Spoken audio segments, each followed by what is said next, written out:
गोविंद।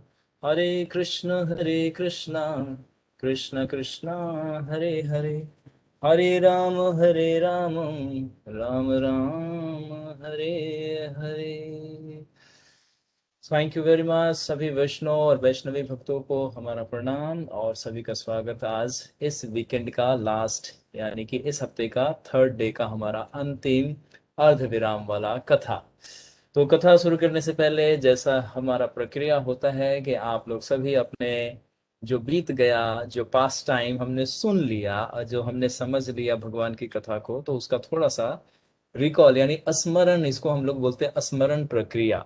खाने के बाद अगर डाइजेशन का फंक्शन काम ना करे तो जो भोजन हमने किया है वो शरीर में स्फूर्ति, वर्धन और विकास ये सब कार्यों का फल नहीं मिलता है। तो अगर डाइजेशन अच्छा है तो यानी कि आपके शरीर को क्या मिलेगा? बल मिलेगा, पोषण मिलेगा, वृद्धि मिलेगी, है ना, शक्ति मिलेगा, ये सब चीज होगा।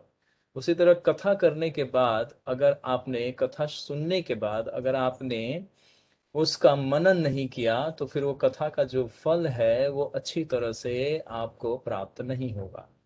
तो अच्छी तरह से प्राप्त करने के लिए क्या करना है? उसका स्मरण। तो स्मरण कैसे होता है कि आप लोग अब उस दो दो पॉइंट्स को शिक्षा के साथ अगर याद है तो, और नहीं तो जो हमने कल चर्चा किया उसको आप लोग बताइए जल्दी से रेंडमली। फिर आज हम आपको शालिनी माता जी हरे का जो कृष्ण दो प्रभु जी। प्रश्न है उसका मैं प्रयास करूंगा कि प्रारंभ में ही दे दूं, क्योंकि मैंने प्रॉमिस किया था कल इनको कि आज मैं उनका उत्तर दूंगा। तो एक शॉर्ट दूंगा और उसके पीछे स्टोरीज है तो मैं नेक्स्ट वीक में, क्योंकि स्टोरी के लिए फिर थोड़ा सा आपको एडवेंचर आ जाएगा कि इन ऋषि ने क्या किया, इन ऋषि ने क्या किया। तो सबका थोड़ा थोड़ा फीचर और थोड़ा थोड़ा उनका एक्टिविटीज पूरे यूनिवर्स में कौन से अफेयर्स को वो देखते हैं तो वो आपको बताएंगे, लेकिन इस बार खाली थोड़ा सा ब्रीफ करेंगे। चलिए बताइए, अभी हमारा रामायण का कल क्या चर्चा हुआ था, कौन बताएगा? प्रभु जी हरे कृष्ण हरे प्रभु कृष्णा जी। प्रभु जी, दंडवत प्रणाम। धन्यवाद भारत। भरत। उससे पहले माता जी ने को ही बोला था, हम पहले उनको अवसर देंगे। Ladies first, Vaishnavi first. चलो भरत प्रभु प्रतीक्षा कीजिए। हाँ माता जी, हरे कोई और कृष्ण कौन प्रभु जी। सी? मोनिका। हाँ माता जी बताएं। प्रभु जी, कल हमने राम जी और लक्ष्मण भगवान जी के बारे में, सभी के बारे में विशेषता बताई थी इन लोगों की कि ये कैसे थे। तो हम्म राम जी भगवान बहुत ही आज्ञाकारी थे और अपने पिता दशरथ जी को फॉलो करते थे वो हमेशा। और हम्म लक्ष्मण जी अपने शरीर से भी ज्यादा अपने भाई राम जी भगवान को चाहते थे। और हम्म। भगवान भी उन्हें अपने प्राणों से भी ज्यादा प्यार करते थे। और वो यस। सभी काम उनके साथ ही करते थे, खाना पीना सोना। हम्म और अगर वो जंगल में आके के लिए भी जाते थे तो लक्ष्मण जी उनके साथ उनकी सुरक्षा के लिए जाते थे। और हम्म वो शर्मीले थे। और फिर महामुनि विश्वामित्र जी के महामुनि विश्वामित्र जी दशरथ जी से मिलने आते हैं हम्म अपने प्रियोजन के लिए। और हम्म उनके स्वागत के लिए दशरथ जी और वशिष्ठ जी जाते हैं द्वार पर। और हम्म विश्वामित्र जी दशरथ जी से उनके पूरे परिवार, राजधानी और सभी का कुशल मंगल पूछते हैं। और हम्म दशरथ जी उनका बहुत ही आदर भाव करते हैं, उनके पद चरण धोते हैं और उसके बाद उनका सादर सत्कार करते हैं। उसके बाद ही वो विश्वामित्र जी अपने प्रयोजन के बारे में बताएंगे। और उससे हमें शिक्षा मिलती है। कल की उसमें हमने शिक्षा यही सीखी कि राम जी भगवान बहुत ही आज्ञाकारी थे, तो हमें भी आज्ञाकारी होना चाहिए, अपने बड़ों का गुरु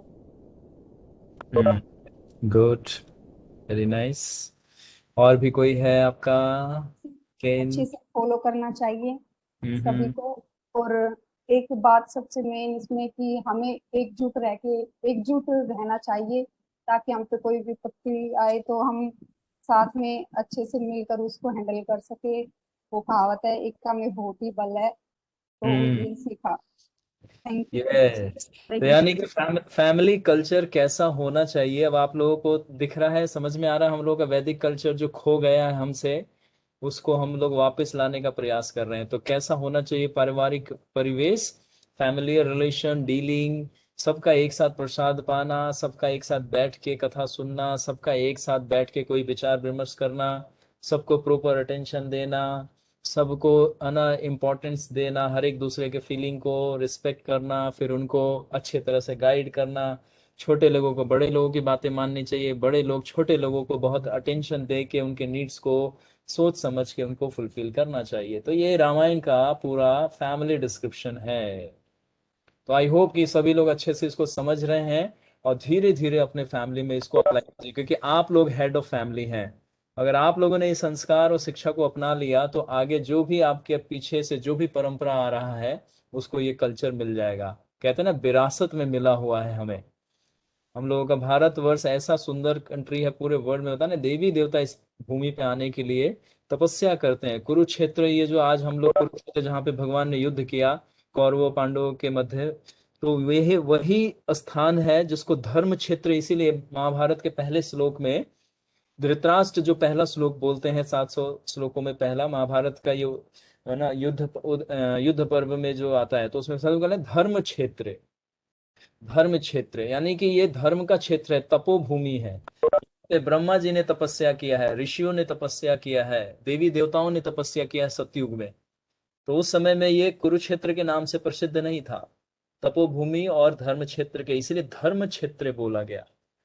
तो ये भूमि कितना महत्वपूर्ण है, पृथ्वी जहाँ पे हम लोग रह रहे हैं, हमारा गुड़गांव हो या पूरा भारत का कोई भी कोना हो, हर एक इंच, एक एक इंच भगवान ने और भक्तों ने इस पे नंगे पांव चल के इसको आनंदित किया है। अभी जब भगवान का दंड कारण्य प्रारंभ होगा तो भगवान नंगे पांव क्यों चल रहे हैं, तो इसका बहुत बड़ा महत्व है। तो यानी कि हम लोग ये शिक्षा का चर्चा कर रहे हैं कि ये शिक्षा जितना भी हम सुन रहे हैं, अगर हम लोग इसको अपने परिवार में इसको अप्लाई कर दें, इसका हम लोग अच्छे से सभी बच्चों को टीच कर दें, तो जितना भी कलयुग का प्रभाव है हमारे ऊपर बिल्कुल भी नहीं पड़ेगा।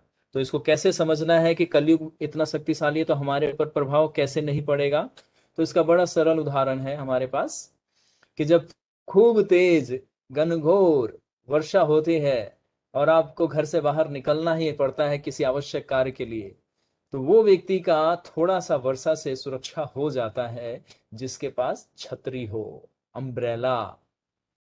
तो अम्ब्रेला वाला जो व्यक्ति है, वो बारिश चाहे कितना भी तेज क्यों ना हो, थोड़े बहुत उसके पैर गीले हो जाएंगे, हाथ हाथ पैर थोड़े गीले हो जाएंगे, बाकी पूरा शरीर, ज्यादातर उसका शरीर जो है वो सुरक्षित हो जाएगा।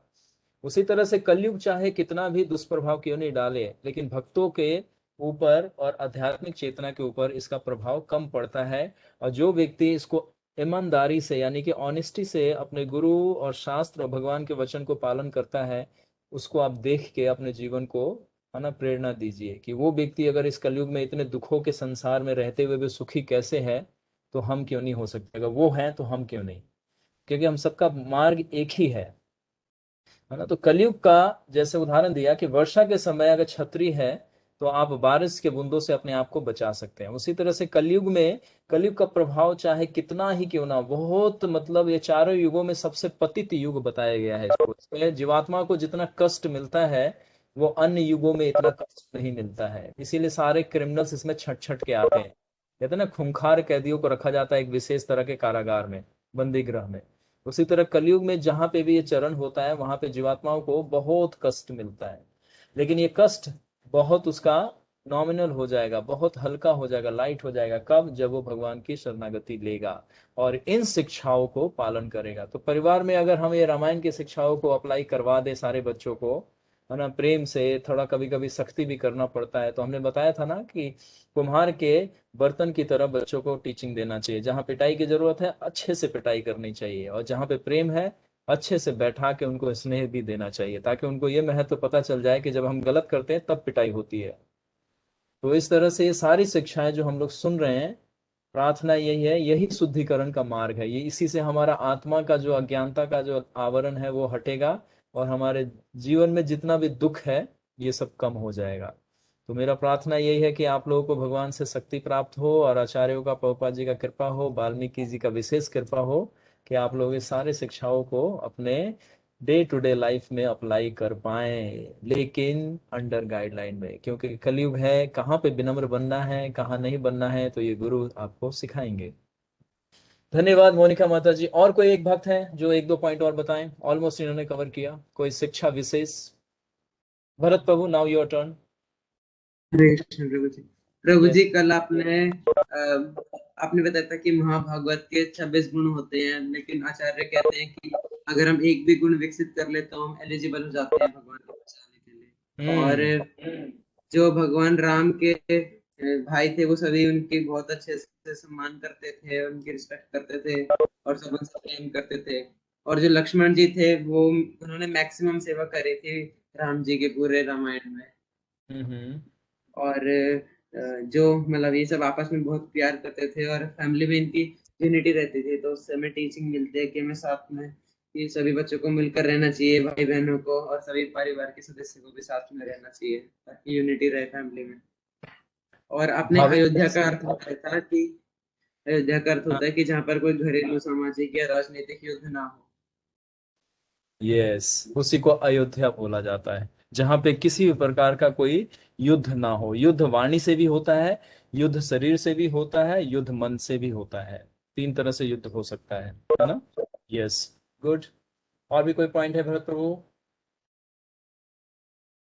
जी यही प्रभु जी यही ठीक। बताना बस। ओके, तो म्यूट अनम्यूट जब आप करते हैं तो एक पर्टिकुलर, क्योंकि आपको को होस्ट का एडमिन राइट्स मिला हुआ है, तो जो व्यक्ति अगर बोलता हुआ नजर आए, जो ग्रीन बॉक्स नजर आए आपको माइक वाला, उसको जाके सिर्फ उसी को म्यूट कीजिएगा। अदरवाइज आप म्यूट टू ऑल करेंगे तो उसमें मैं भी म्यूट हो जाऊंगा, क्योंकि आपको भी एडमिन राइट मिला हुआ है। तो उससे क्या होगा, मैं बोलता रहूंगा और आप लोग सोचेंगे प्रभु जी थोड़ा विराम ले रहे हैं, लेकिन गड़बड़ हो जाएगा। तो इसीलिए क्या करना है कि आपको सिर्फ पर्टिकुलर डिवोटी को म्यूट करना है और उसी को अनम्यूट करना है। ओके, हाँ जी प्रभु ठीक जी। है। तो thank you Bharat Prabhu, thank you very much. Monika माता जी ने भी अच्छे से पूरा समझाई दिया, और आप लोग नहीं बोलते हैं तो आप लोगों को उत्साह दिखाना है। तो शालिनी माता जी से प्रार्थना करेंगे मुझे रिस्पॉन्ड करे, आज वो सुन पा रही हैं, शालिनी गौबा माता जी। जी प्रभु जी, सुन रहे हैं। ठीक है, हरे तो कृष्णा, आपका, दंडवत प्रणाम प्रभु जी। धन्यवाद माता जी। आपका जो प्रश्न था उसका मैं उत्तर दे देता हूँ, उसके बाद हम आगे की आज 19वां और 20वां सर्ग में प्रवेश करेंगे। तो आपका जो प्रश्न था, जो आज से जो प्रथम दिन आपने पूछा था, यानी कि बुधवार के दिन पूछा था कि देवी देवताओं की ये कितनी प्रकार है, तो मैं आपको बता रहा हूँ, आप नोट करना चाहें तो नोट कर सकती है, मैं थोड़ा शॉर्ट में बताऊंगा, ठीक। जी जी कुल 33 यानी कि 33 प्रकार के देवी देवता होते हैं। उसमें से 12 प्रकार के जो हैं वो आदित्य कहलाते हैं, और आदित्य में इनका नाम है आदित्य, धाता, मित्र, आर्यमा, सक्रा, वरुण, अंश, भाग, विवस्वान, पूष, सविता, तवस्था और विष्णु को बोलते हैं आदित्य। ये 12 प्रकार के होते हैं, प्रभु जिसमें जी, प्लीज विवस्वान, रिपीट करेंगे यही वाले। जो विवस्वान का नाम आप सुन रहे हैं, ये वही है जो सूर्य देव के जो राजा हैं, सूर्य लोक के जो राजा हैं विवस्वान। भगवान ने सबसे पहले इन्हीं को भगवत गीता का संदेश दिया था। एक बार रिपीट कर देता हूँ, 12 प्रकार के ये आदित्य होते हैं, जिसमें है, पहला है आदित्य, दूसरा है धाता, तीसरा है मित्र, चौथा है आर्यमा, पांचवा है सक्रा, और छठा है वरुण, सातवां है अंश, आठवां है भाग, नौवां है विवस्वान, 10वां है पुष, और सविता, तवस्था और विष्णु। ये सारे मिला के कितने हुए टोटल? 12। क्लियर हुआ?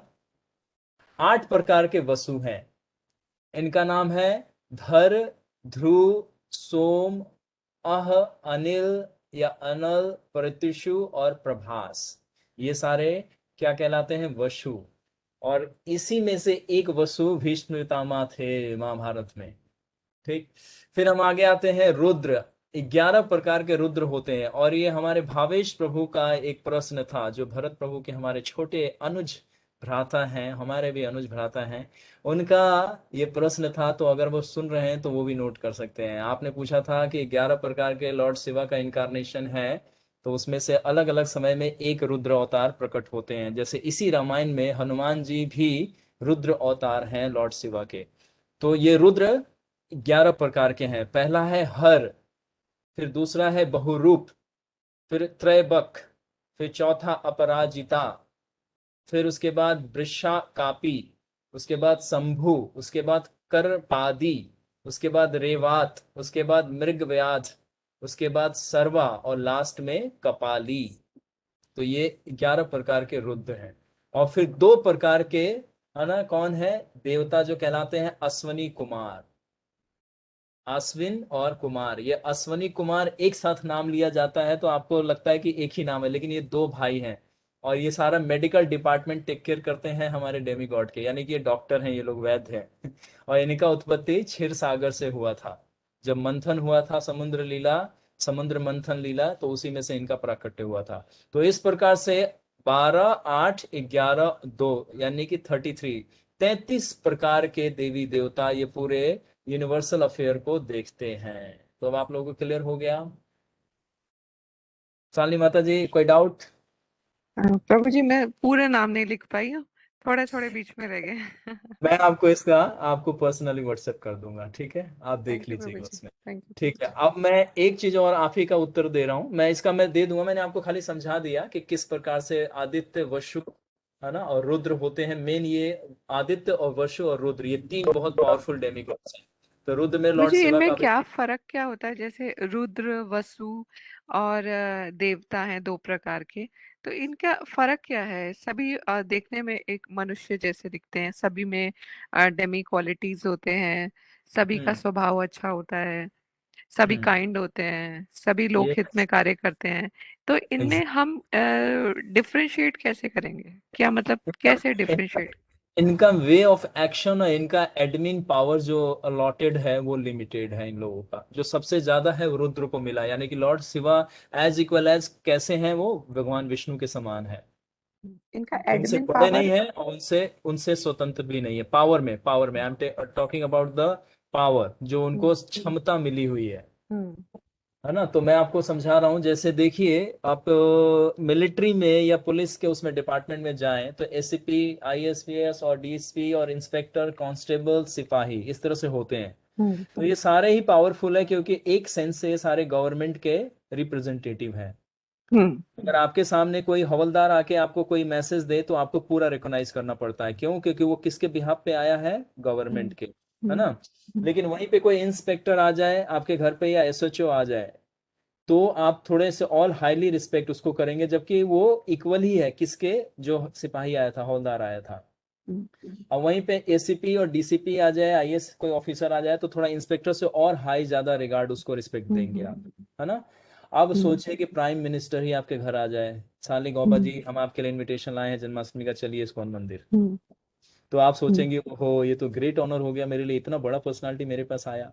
तो एक दृष्टि से देखिए सारे गवर्नमेंट है, लेकिन सबका डेफिनेशन और पावर अलग अलग है। ये सारे एक दृष्टि से देखेंगे ह्यूमन बींग है ये सारे। तो जैसे आपने बताया कि देवी देवता जो दिखते हैं मनुष्य के समान दिखते हैं, लेकिन मनुष्य देवी देवता के इमेज कॉपी होते हैं, ना कि हम हमारे जैसा। तो कहते हैं ना कि भगवान के जैसा हम हैं, हमारे जैसे भगवान नहीं है। हम लोग भगवान की संतानें हैं, भगवान की तरह हम दिखते हैं हम लोग, है ना। तो उस तरह से, तो एक दृष्टि से देखिए गवर्नमेंट है, ये मनुष्य है, तो लेकिन मनुष्य में होते हुए इनका डेजिनेशन अलग है और पावर का एरिया इनका अलग अलग है। इनके कार्य करने की जो शैली है वो अलग अलग है। समझ पा रही हैं? उसी तरह से रुद्र जो है ये सबसे पावरफुल होते हैं। ये भगवान रुद्र यानी कि भगवान शिव के 11 प्रकार होते हैं। ये हमारे बॉडी में जैसे हम 12 तिलक लगाते हैं, ओम केशवाय नमः, ओम नारायणाय नमः, ओम माधवाय नमः, तो ये 12 स्थान हमारे भगवान विष्णु का है। उसी तरह से 11 स्थान हमारा लॉर्ड शिवा का रुद्र रूप होता है हमारे शरीर के अंदर। इनका स्थान दो चार मैं बता देता हूँ, जैसे हृदय, वाणी, नेत्र, है ना। हमारा जो हस्त होता है, मुट्ठी जो हम बांध बांध के किसी को घूसा मारते, थप्पड़ मारते, तो एक्चुअली ये कार्य लॉर्ड रुद्र करते हैं। ये कार्य हम सिर्फ इच्छा प्रकट करते हैं कि मुझे इसको थप्पड़ मारना है, वो थप्पड़ मारने का शक्ति और उसको फैसिलिटेट ये रुद्र करते हैं। तो इस तरह से पैरों में, है ना, और हृदय में क्रोध के रूप में यही रहते हैं रुद्र, है ना। तो ये 11 जो स्थान है, जिस तरह से भगवान विष्णु का 12 स्थान है, तो 11 स्थान हमारे शरीर के इस पे ये होता है। उसी तरह से अत्रि एक यहाँ पे नाम आया, तो अत्रि भी जो है वो हमारे बॉडी में कहीं वास करते। तो इस तरह से ये सबसे हायर रुद्र हुए, उसके बाद वसु, और फिर उसके बाद ये दूसरे जो अन्य देवता हैं। तो इस तरह से ये 33 देवी देवता मिलके पूरे यूनिवर्स को टेक केयर करते हैं, और इनके फॉलोअर जो हैं वो अनलिमिटेड है। इसीलिए इनको 33 करोड़ भी कहा जा सकता है, क्योंकि एक के पीछे इनके करोड़ों असिस्टेंट होते हैं। जैसे इस कंट्री में एक प्राइम मिनिस्टर है, लेकिन यहाँ पे पॉपुलेशन कितना है? 125 करोड़, है ना। हम्म तो हम सबको अपने लीडर को फॉलो करना होता है, जो गवर्नमेंट रूल बनाती है उसको फॉलो करना होता है। तो उसी तरह से बहुत सारे अलग अलग फिर इनके डेमीगॉड्स के, जैसे मान लीजिए कार्तिकेय हैं, गणपति हैं, है ना। फिर उनके पुत्र हैं, जैसे चंद्र का एक पुत्र हुए जिनका नाम है वर्चा, जो अभिमन्यु बन के आए थे महाभारत में। तो इनके बहुत सारे फैमिलियर रिलेशंस होते हैं, फिर उनके रिलेटिव होते हैं। जैसे हमारे फैमिली में कितने रिलेशन होते हैं, दादा, ताई, चाचा, नानी, है ना, दादी, फिर उनके बेटे, फिर उनके पोती, फिर उनकी सिस्टर। तो इस तरह डेमी गॉड्स की भी फैमिली होती है बहुत लंबी। लेकिन जो मेजर है, जो बड़े बड़े हैं, वो ये 33 प्रकार के हैं। इन्हीं से ये पूरा मटेरियल यूनिवर्स को कंट्रोल किया जाता है। Clear now. जी प्रभु जी। अब आते हैं तीसरा क्वेश्चन पे आपके, कि सप्त ऋषि कौन कौन हुए हैं। इसका मैं डिटेल आपको संडे क्लास में बताऊंगा, ये एक एक ऋषि क्या क्या कार्य करते हैं यूनिवर्स में। और ये हमारे जो उत्तर दिशा में रात्रि के समय जो दिखते हैं, ये वही सप्त ऋषि हैं। तो इनका स्पेशल क्रिएशन किया गया था, और इन्होंने, विश्वामित्र ने भी इसको इफेक्ट किया था। और विश्वामित्र ही एक ऐसे 21st हमारे ऋषि हैं जो गायत्री मंत्र को एक्सेस करने में सक्षम हो पाए हैं। इससे पहले उन्होंने 20 ऋषि हैं जो इसको एक्सेस कर पाए थे, गायत्री मंत्र को। जैसे हम लोग पूरा रात दिन लगे हुए हैं हरे कृष्ण महामंत्र को एक्सेस करने के लिए, लेकिन जिस दिन अपराध शून्य हो जाएगा, गुरु और भगवान को हम समर्पण कर देंगे, उस दिन महामंत्र अपना नाम रूप गुण लीला हमारे हृदय में प्रकट करना शुरू कर देंगे। तो इनका मैं डिटेल बाद में बताऊंगा, लेकिन आपको खाली नाम गिना देता हूं, ये 7 ऋषि कौन कौन से हैं। सबसे पहले जो है सप्त ऋषि में वशिष्ठ आते हैं, ये सबसे इनका टॉप मोस्ट पोजीशन है। ठीक। फिर दूसरे नंबर पे आते हैं विश्वामित्र। फिर तीसरे पे आते हैं सौनक ऋषि। फिर चौथे पे आते हैं वामदेव। फिर पांचवें पे आते हैं अत्रि ऋषि। फिर छठे पे आते हैं भारद्वाज। और फिर सातवें पे आते हैं कणव। ये 7 ऋषि को मिला के सप्त ऋषि तारामंडल बनता है। तो इसकी मैं थोड़ी सी ब्रीफ में आपको चर्चा करके बता दूंगा कि ये सप्त ऋषि तारामंडल का क्या रोल है, और इसमें ऋषि क्या क्या कार्य करते हैं। हाँ प्रभु जी, आपने अपने ही जब ये लेक्चर आपका शुरू हुआ था, रामायण सुनाना शुरू किया था, तब आपने शुरू में बताया था कि मनु और सत्य रूपा ने सप्त ऋषियों को जन्म दिया था। हम सब सप्त ऋषियों की संतानें हैं। और यस। सप्त ऋषियों के जो नाम आपने तब मुझे बताए थे, सबको बताए थे, वो थे मरीचि, अत्रि, अंगिरा, पुलहा, क्रतु और पुलस्त और वशिष्ठ। यस, अभी आपने जो बताए हैं वो ये डिफरेंट बिल्कुल है। अलग है। अच्छा, ये अलग है। 21 है, 21 ऋषि हैं जो मेन मेजर हैं। तो ये अलग अलग कल्पों में हो जा, इसीलिए मैंने बोला कि इस टॉपिक को मैं अलग से आपको चर्चा करके बता दूंगा। और आपको पूरा, क्योंकि रामायण का ये शीर्षक नहीं था, क्योंकि आपने प्रश्न किया था, इसीलिए मैंने उत्तर दिया आपको, है ना। तो ये हम इनको कैसे वो करेंगे प्रभु जी, और उनको मतलब डिफरेंस क्या है दोनों में? मैं आपको एग्जैक्ट बता दूंगा। अभी जो मैंने नाम बताया, ये आप इसको लाइमलाइट में रखिए और ऑथराइज वे में इसको रखिए। जो पहले बताया वो भी, जैसे मैंने आपको बताया था कि स्वयंभू मनु और सत्यरूपा दशरथ और कौशल्या बने। फिर मैंने आपको एक जगह बताया था, एक और ऋषि का नाम बताया था जिन्होंने तपस्या करके सेम इच्छा प्रकट की थी। वो कौन थे, याद है आपको? अदिति और कश्यप, कश्यप। है ना। तो ये अलग अलग, इसको बोलते हैं कल्प भेद। इसीलिए शास्त्रों में जो सामान्य व्यक्ति पढ़ता है तो उसका इसीलिए फेत नहीं बन पाता, क्योंकि वो एक शास्त्र को पढ़ के समझने का प्रयास करता है, जबकि उसका एक दूसरा रूप भी होता है, एक उसका दूसरा सेक्शन भी होता है ना। तो इसीलिए हमें सारे चीजों को कंक्लूजन पार्ट कहाँ है, तो इसीलिए मैंने बोला कि इसका मैं पहले स्वयं अध्ययन में 3रा स्कंद और 5वां स्कंद प्रभुपाद जी ने क्या इसके ऊपर चर्चा किया है, और हमारा भागवत क्या बोलता है इसके बारे में, क्योंकि भागवत सारे का निचोड़ है। और भागवत जिससे जैसे हम पढ़ते हैं तो एकदम फिल्टर हो जाता है कि हमें कौन से को मान्यता देना है। इसीलिए मैं आपको उस समय में कंफर्म नहीं कर रहा था, क्योंकि मैंने 3-4 चीजें अलग अलग इसका अध्ययन किया हुआ है। तो लेकिन प्रमाणिकता इसका भागवत और जो हमारे कुछ प्रमाणिक ग्रंथ है उसको लेके हम लोग स्टडी करेंगे। ठीक। तो तो ये मैं आपको सप्तऋषियों के बारे में आपने नाम बताए हमें, सप्तऋषियों के। ये हम्म, सप्तऋषि जो हैं, हम इनको लेके चले अपने इसमें कथा हाँ, में। अभी जो मैंने लिखवाया, वशिष्ठ, विश्वामित्र, सौनक, वामदेव, अत्रि, भारद्वाज और कनव।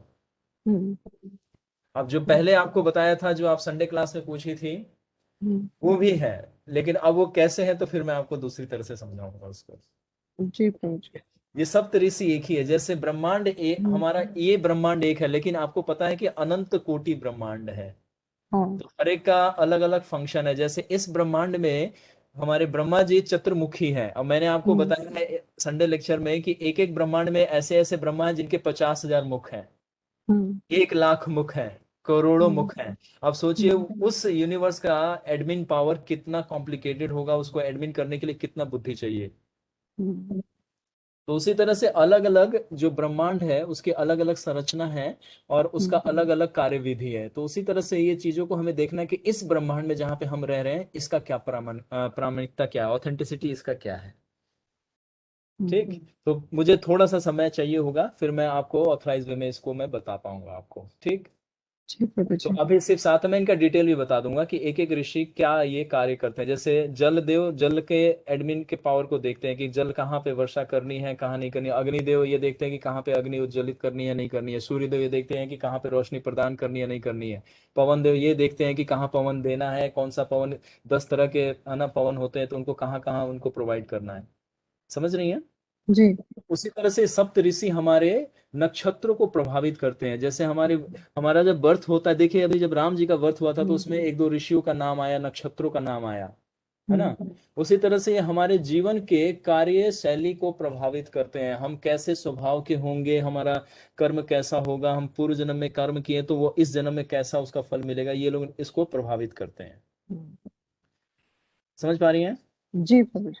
तो इसीलिए डिटेल नहीं जाएंगे, क्योंकि हमें हर चीज का डिटेल नहीं हमें बताना है। कलयुग में बहुत भगवान का समय कम मिला है, तो हमें बस ये देखना है कि हम कम समय में शुद्ध कैसे हो जाएं और भगवान की सेवा शीघ्र अतिशीघ्र प्राप्त कर लें। लेकिन फिर भी मन हमारा इतना चंचल है कि इन सब प्रश्नों में उलझाएगा, तो हमें उतना ही इसका उत्तर समझना है जिससे कि हम संतुष्ट होकर हमारा संदेह मिट जाए और हम आगे बढ़ जाएं बस।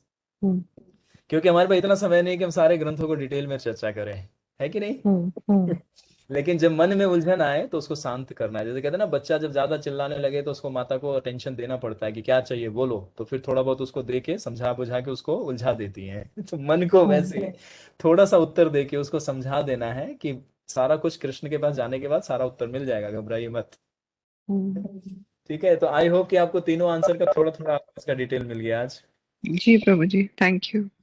तो चलिए अब आगे बढ़ते हैं रामायण के। अगला जो हमने कल पढ़ाओ जो छोड़ा था, कौन सा सर्ग हम पढ़ रहे थे, 19वां सर्ग, 18 सर्ग हमने कंप्लीट कर लिया था। आज हम 19वें सर्ग में प्रवेश करेंगे प्रारंभ से। तो 19वें सर्ग में हम क्या चर्चा करने वाले हैं, चलिए उसका आपको डिटेल बता देते हैं पहले।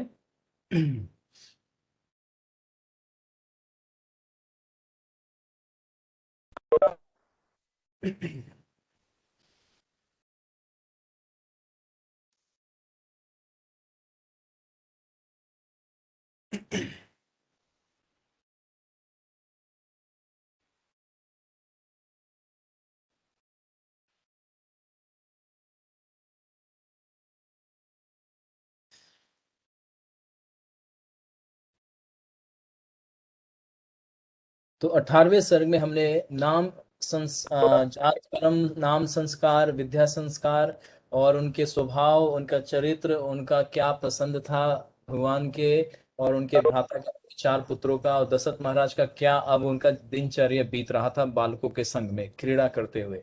तो 18वां सर्ग यहाँ पे हमारा समाप्त हुआ था। और समाप्त कहाँ पे हुआ था कि जब ये बालक अब किशोर अवस्था की तरफ बढ़ रहे हैं, तो अब महाराज दशरथ को उनका विवाह का चिंता हो रहा है। तो उन्होंने अपने पुरोहितों और मंत्रियों और जो उनके ऋषि लोग थे, वशिष्ठ मुनि और सौमित्र, उनको बुला के अब विचार विमर्श कर रहे थे। तो कुछ दिन बीतने के उपरांत जैसे ही ये घटना घटती है, उसी समय में विश्वामित्र जी का आगमन होता है अयोध्या नगरी में। तो अयोध्या नगरी में जैसे आते हैं, तो जो हमारे वशिष्ठ मुनि हैं और स्वामित्र हैं, ये जाके उनका आवभगत करते हैं, यानी कि उनका स्वागत रिसेप्शन देते हैं और फिर उनको महल में ले जाते हैं।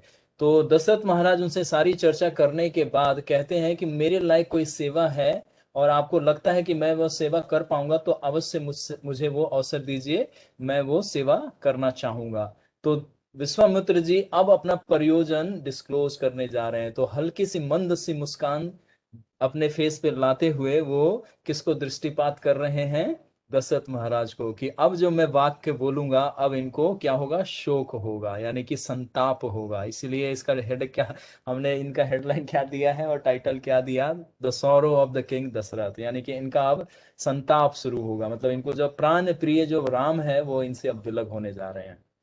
तो ये हम 19 सर्ग में आज हम करेंगे। इसमें क्या चर्चा करेंगे, विश्वामित्र जी का रामचंद्र जी को यज्ञार्थ महाराज से मांगना, मतलब यज्ञ के लिए, यज्ञ की सुरक्षा के लिए जो तारका उत्पात मचा रही है जंगल में, और जो सिद्ध आश्रम है विश्वामित्र जी का वहां पे, तो वहां पे ले जाने के लिए महाराज दशरथ से राम का मांगना, है ना, और महाराज दशरथ का दुखी होना। इसी 19वें सर्ग में हम आज सुनेंगे कि कैसे कोई मोह और उससे आसक्त होता है किसी अपने परिवार के सदस्य से, तो कितना दुख का सामना करना पड़ता है। विश्वामित्र जी के मुख से श्री रामचंद्र की महिमा का वर्णन, यानी कि जब वो रोकेंगे तब विश्वामित्र जी का गुणगान करेंगे कि आप एक बालक इसको मत समझिए, ये कोई सामान्य पुरुष नहीं है, साक्षात नारायण विष्णु है और ब्रह्मांड के पालक करता यानी कि कृष्ण है ये। तो ये सारी चर्चा वो करके बताते हैं, फिर भी उनका मोह नहीं जाता है। तो यहाँ पे हमें देखना चाहिए कि हम परिवार से प्रेम जरूर करें, स्नेह जरूर करें, परंतु मोह नहीं होना चाहिए। मोह आसक्ति का कारण होगा और आसक्ति हमारा इस भव बंधन में बंधने का कारण होता है, और उसी भव बंधन को काटने के लिए हमें भगवान की भक्ति और ज्ञान की आवश्यकता होती है। कहते हैं ना, प्रभुपाद जी ने एक बुक लिखा है द सोर्ड ऑफ नॉलेज, ज्ञान की तलवार। तो ज्ञान की तलवार का मतलब क्या है कि जो आसक्ति है हमारा इस भौतिक संसार से, समाज से, परिवार से, तो शास्त्र के ज्ञान से उस मोह को, आप मोह के रस्सी को काट सकते हैं। तो ये आज हम लोग इसके 19वें सर्ग का हम लोग ये पूरा दृष्टांत सुनते हैं और देखते हैं आगे क्या क्या घटना घटती है।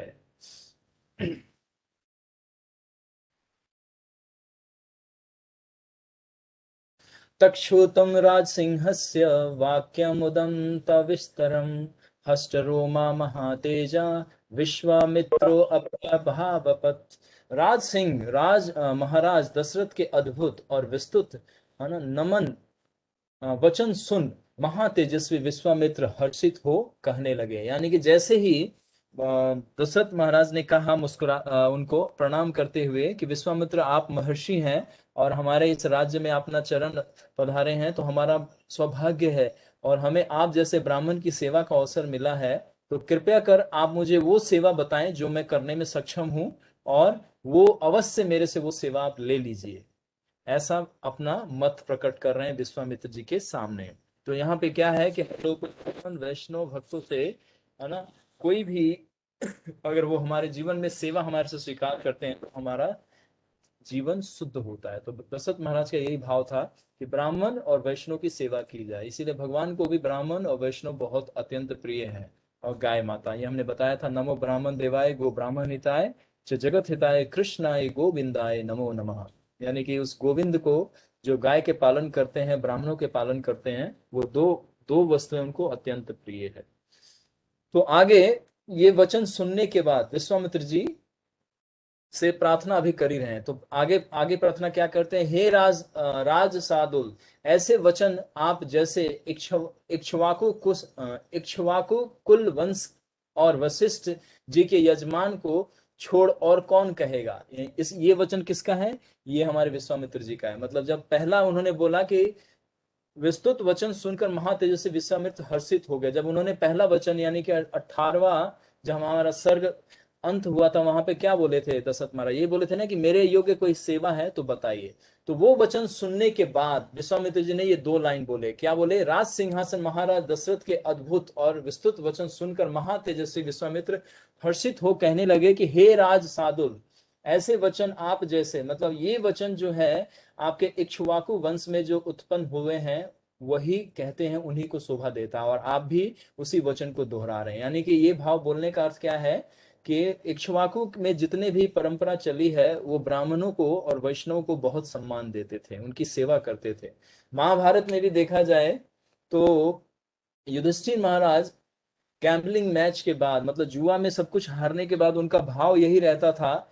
वो रास्ते में जब सौनक ऋषि से मिले थे तो वो यही बता रहे थे कि एक समय था कि मैं पूरे पृथ्वी का राजा बन गया था और मैं ब्राह्मणों की अत्यंत सेवा करता था, परंतु आज ये है कि मैं एक भिक्षुक बन के अपने जीविका यापन के लिए मैं भिक्षाटन कर रहा हूँ। तो मैं ये प्रयास करूंगा कि पुनः मैं धन कमाऊं और आप जैसे ब्राह्मणों की मैं सेवा करूं। तो धन कमाने का उद्देश्य ये नहीं है कि मैं अपना इंद्रिय तृप्ति करूं। धन कमाने का उद्देश्य वहां पे युधिष्ठिर महाराज का क्या था कि ब्राह्मणों की सेवा करूं। तो यानी कि जो ग्रस्त लोग होते हैं उनको अपना धन का कुछ भाग भक्तों की सेवा में, भगवान की सेवा में, गुरु की सेवा में अवश्य लगाना चाहिए। ये धर्म है, ग्रस्त धर्म है। भागवत धर्म जब आप लोग पढ़ेंगे तो उसमें ग्रस्त धर्म क्या होता है प्रभुपाद जी बहुत सुंदर से वर्णन करते हैं। तो वही यहाँ पे दशरथ महाराज जी क्योंकि ग्रस्त हैं, ग्रस्त मतलब फैमिलियर लाइफ है इनका, है ना, पुत्र है, पत्नियां हैं, राज्य है और परिवार है, सगे संबंधी हैं, और विशेष क्या है कि ये राजा हैं, सम्राट है पूरे पृथ्वी के।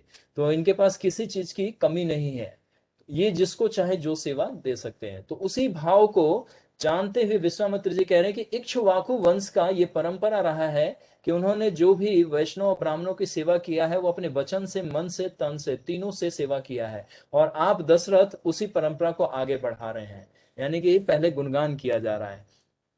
तो ये विश्वामित्र जी अभी डायरेक्टली अपना प्रयोजन नहीं बता रहे, क्यों? क्योंकि इनको पता है कि जैसे ही मैं बोलूंगा कि मैं राम के लिए आया हूं यहाँ पे, उनको दुख हो जाएगा। तो इसीलिए किसी व्यक्ति को जब कोई दुखद घटना सुनाना होता है तो बहुत सावधानी से पहले उसके मन को, है ना, सांत्वना देते हुए, उसकी स्थिति को समझते हुए हमें वो घटना सुनानी चाहिए। यानी डायरेक्टली कोई भी घटना हमें, कभी कभी व्यक्ति सुन के हार्ट अटैक हो जाता है, कभी व्यक्ति का वहीं पे मर्गासन हो जाता है, मतलब मृत्यु को प्राप्त हो जाता है, वो मरणासन में चला जाता है। कहते हैं ना कि शॉक लगता है उसको। जैसे कोई अत्यंत प्रिय व्यक्ति है, अगर हमें हमें सुनने को ये समाचार आता है कि उसको ये फलाने कारण से उसको ये क्षति हो गई या उसको ये एक्सीडेंट हो गया, तो हमें कितना दुख होता है। अब कोई बता दे कि उसकी मृत्यु हो गई, तो कितने लोग ऐसे होते हैं जो इतना आसक्त होते हैं, प्रेम करते हैं कि वो व्यक्ति मृत्यु को भी प्राप्त हो जाते हैं।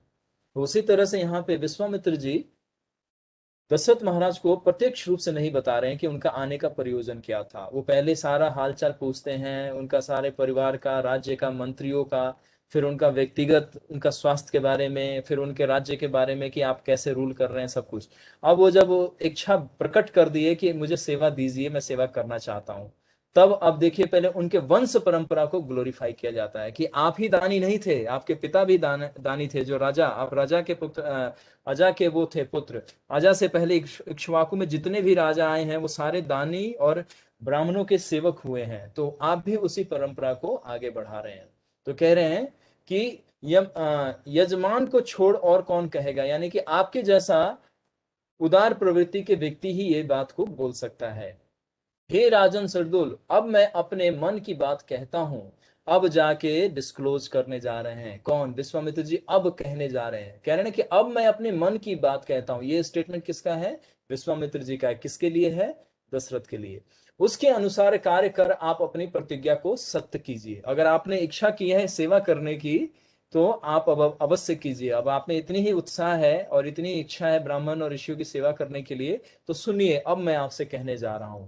अब बताए कि अब इतने गंभीर विषय को बोलने जा रहे हैं। अब देखिए कि जैसे सुनेंगे तो इनके हृदय पे बिजली जैसे, तो कहते हैं ना कि गाज गिरना, बिजली जैसे कड़क जाएगा इनके हृदय पे। तब बोलते हैं, अहम नियम मातिष्ठे सिद्ध अर्थे पुरुषर्षभा तस्य किन्न करो तो राक्षसो काम रूपिणे। तो अब प्रयोजन बता रहे हैं। प्रयोजन मतलब जो मेन उद्देश्य था इनका, जो प्रमुख उद्देश्य था आने का, वो बताने जा रहे हैं। हे नर श्रेष्ठ, यानी दशरथ महाराज को संबोधित करके बोल रहे हैं, मैं जब फल प्राप्ति के लिए यज्ञ दीक्षा ग्रहण करता हूं तब दो काम रूपी राक्षस आकर विघ्न किया करते हैं। अभी भी डायरेक्टली नहीं बोल रहे हैं, अभी पहले कारण बता रहे हैं। तो ये सब हमें हमें ये सब कला सीखना है कि कोई किसी व्यक्ति को जब हम व्यवहार करते हैं, कोई दुखद घटना हो या कोई चीज हमें उससे प्राप्त करना है, तो पहले उसका गुणगान करना चाहिए और फिर क्या करना चाहिए? बहुत तरीके से अपने पक्ष को उसके सामने प्रस्तुत करना चाहिए। तो ये क्या कह रहे हैं कि मैं जब भी यज्ञ करता हूं अपने सिद्ध आश्रम में जहां पे मैं वास करता हूं, और यज्ञ दीक्षा के लिए मैं जैसे यज्ञ दीक्षा लेके यज्ञ प्रारंभ करता हूं, तो दो काम रूपी राक्षस आकर उस यज्ञ में विघ्न डालते हैं। तो क्या विघ्न डालते हैं? जब बहुत दिन तक किया हुआ यज्ञ पूरा होने को होता है, तब वे दो राक्षस आकर यज्ञ वेदी पर मांस और रुधिर बरसाते हैं। अभी नाम डिस्क्लोज नहीं किया, लेकिन अभी बताएंगे वो कौन है जब पूछेंगे तब।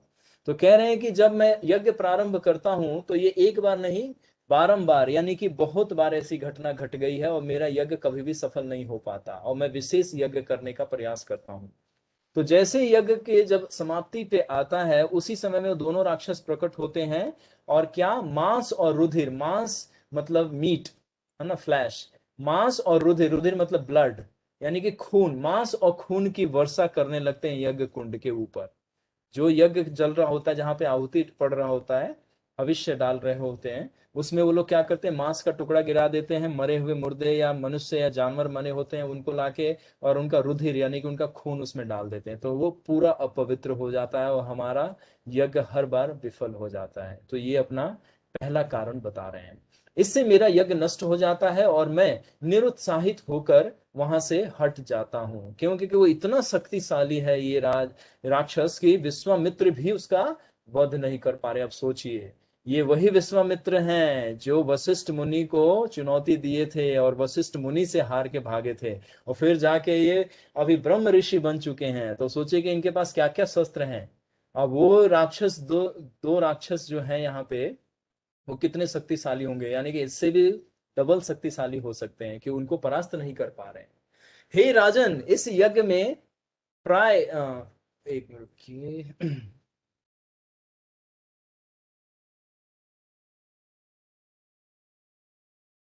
हाँ, हे राजन, इस यज्ञ में, यहाँ पे एक शब्द है जो कि यहाँ पे पूरी तरह से विजिबल नहीं है। बोलते हैं, हे राजन, वह वह जो राक्षस है वो इतना शक्तिशाली है कि मैं उसका वध करने में मुझे असुविधा होती है, और इस कारण उसके मैं शाप भी नहीं दे सकता, मतलब वध भी नहीं कर सकता, उसको शाप भी नहीं दे पाते। अब ये कारण क्या है कि इतने शक्ति होने के बावजूद भी ना तो उसका वध कर पा रहे हैं, ना ही उसको शाप दे पा रहे हैं। जैसे ऋषि लोग होता है ना कि अस्त्र शस्त्र चलाने की जरूरत नहीं है, सिर्फ वो मंत्र से किसी का वध कर सकते हैं। लेकिन यहाँ पे जो दो असुर हैं, उन पे शाप का भी कोई प्रभाव नहीं है और उनका मृत्यु भी प्रत्यक्ष रूप से नहीं कर सकते हैं। तो ये अपनी असमर्थता बता रहे हैं, किसको, दशरथ महाराज को।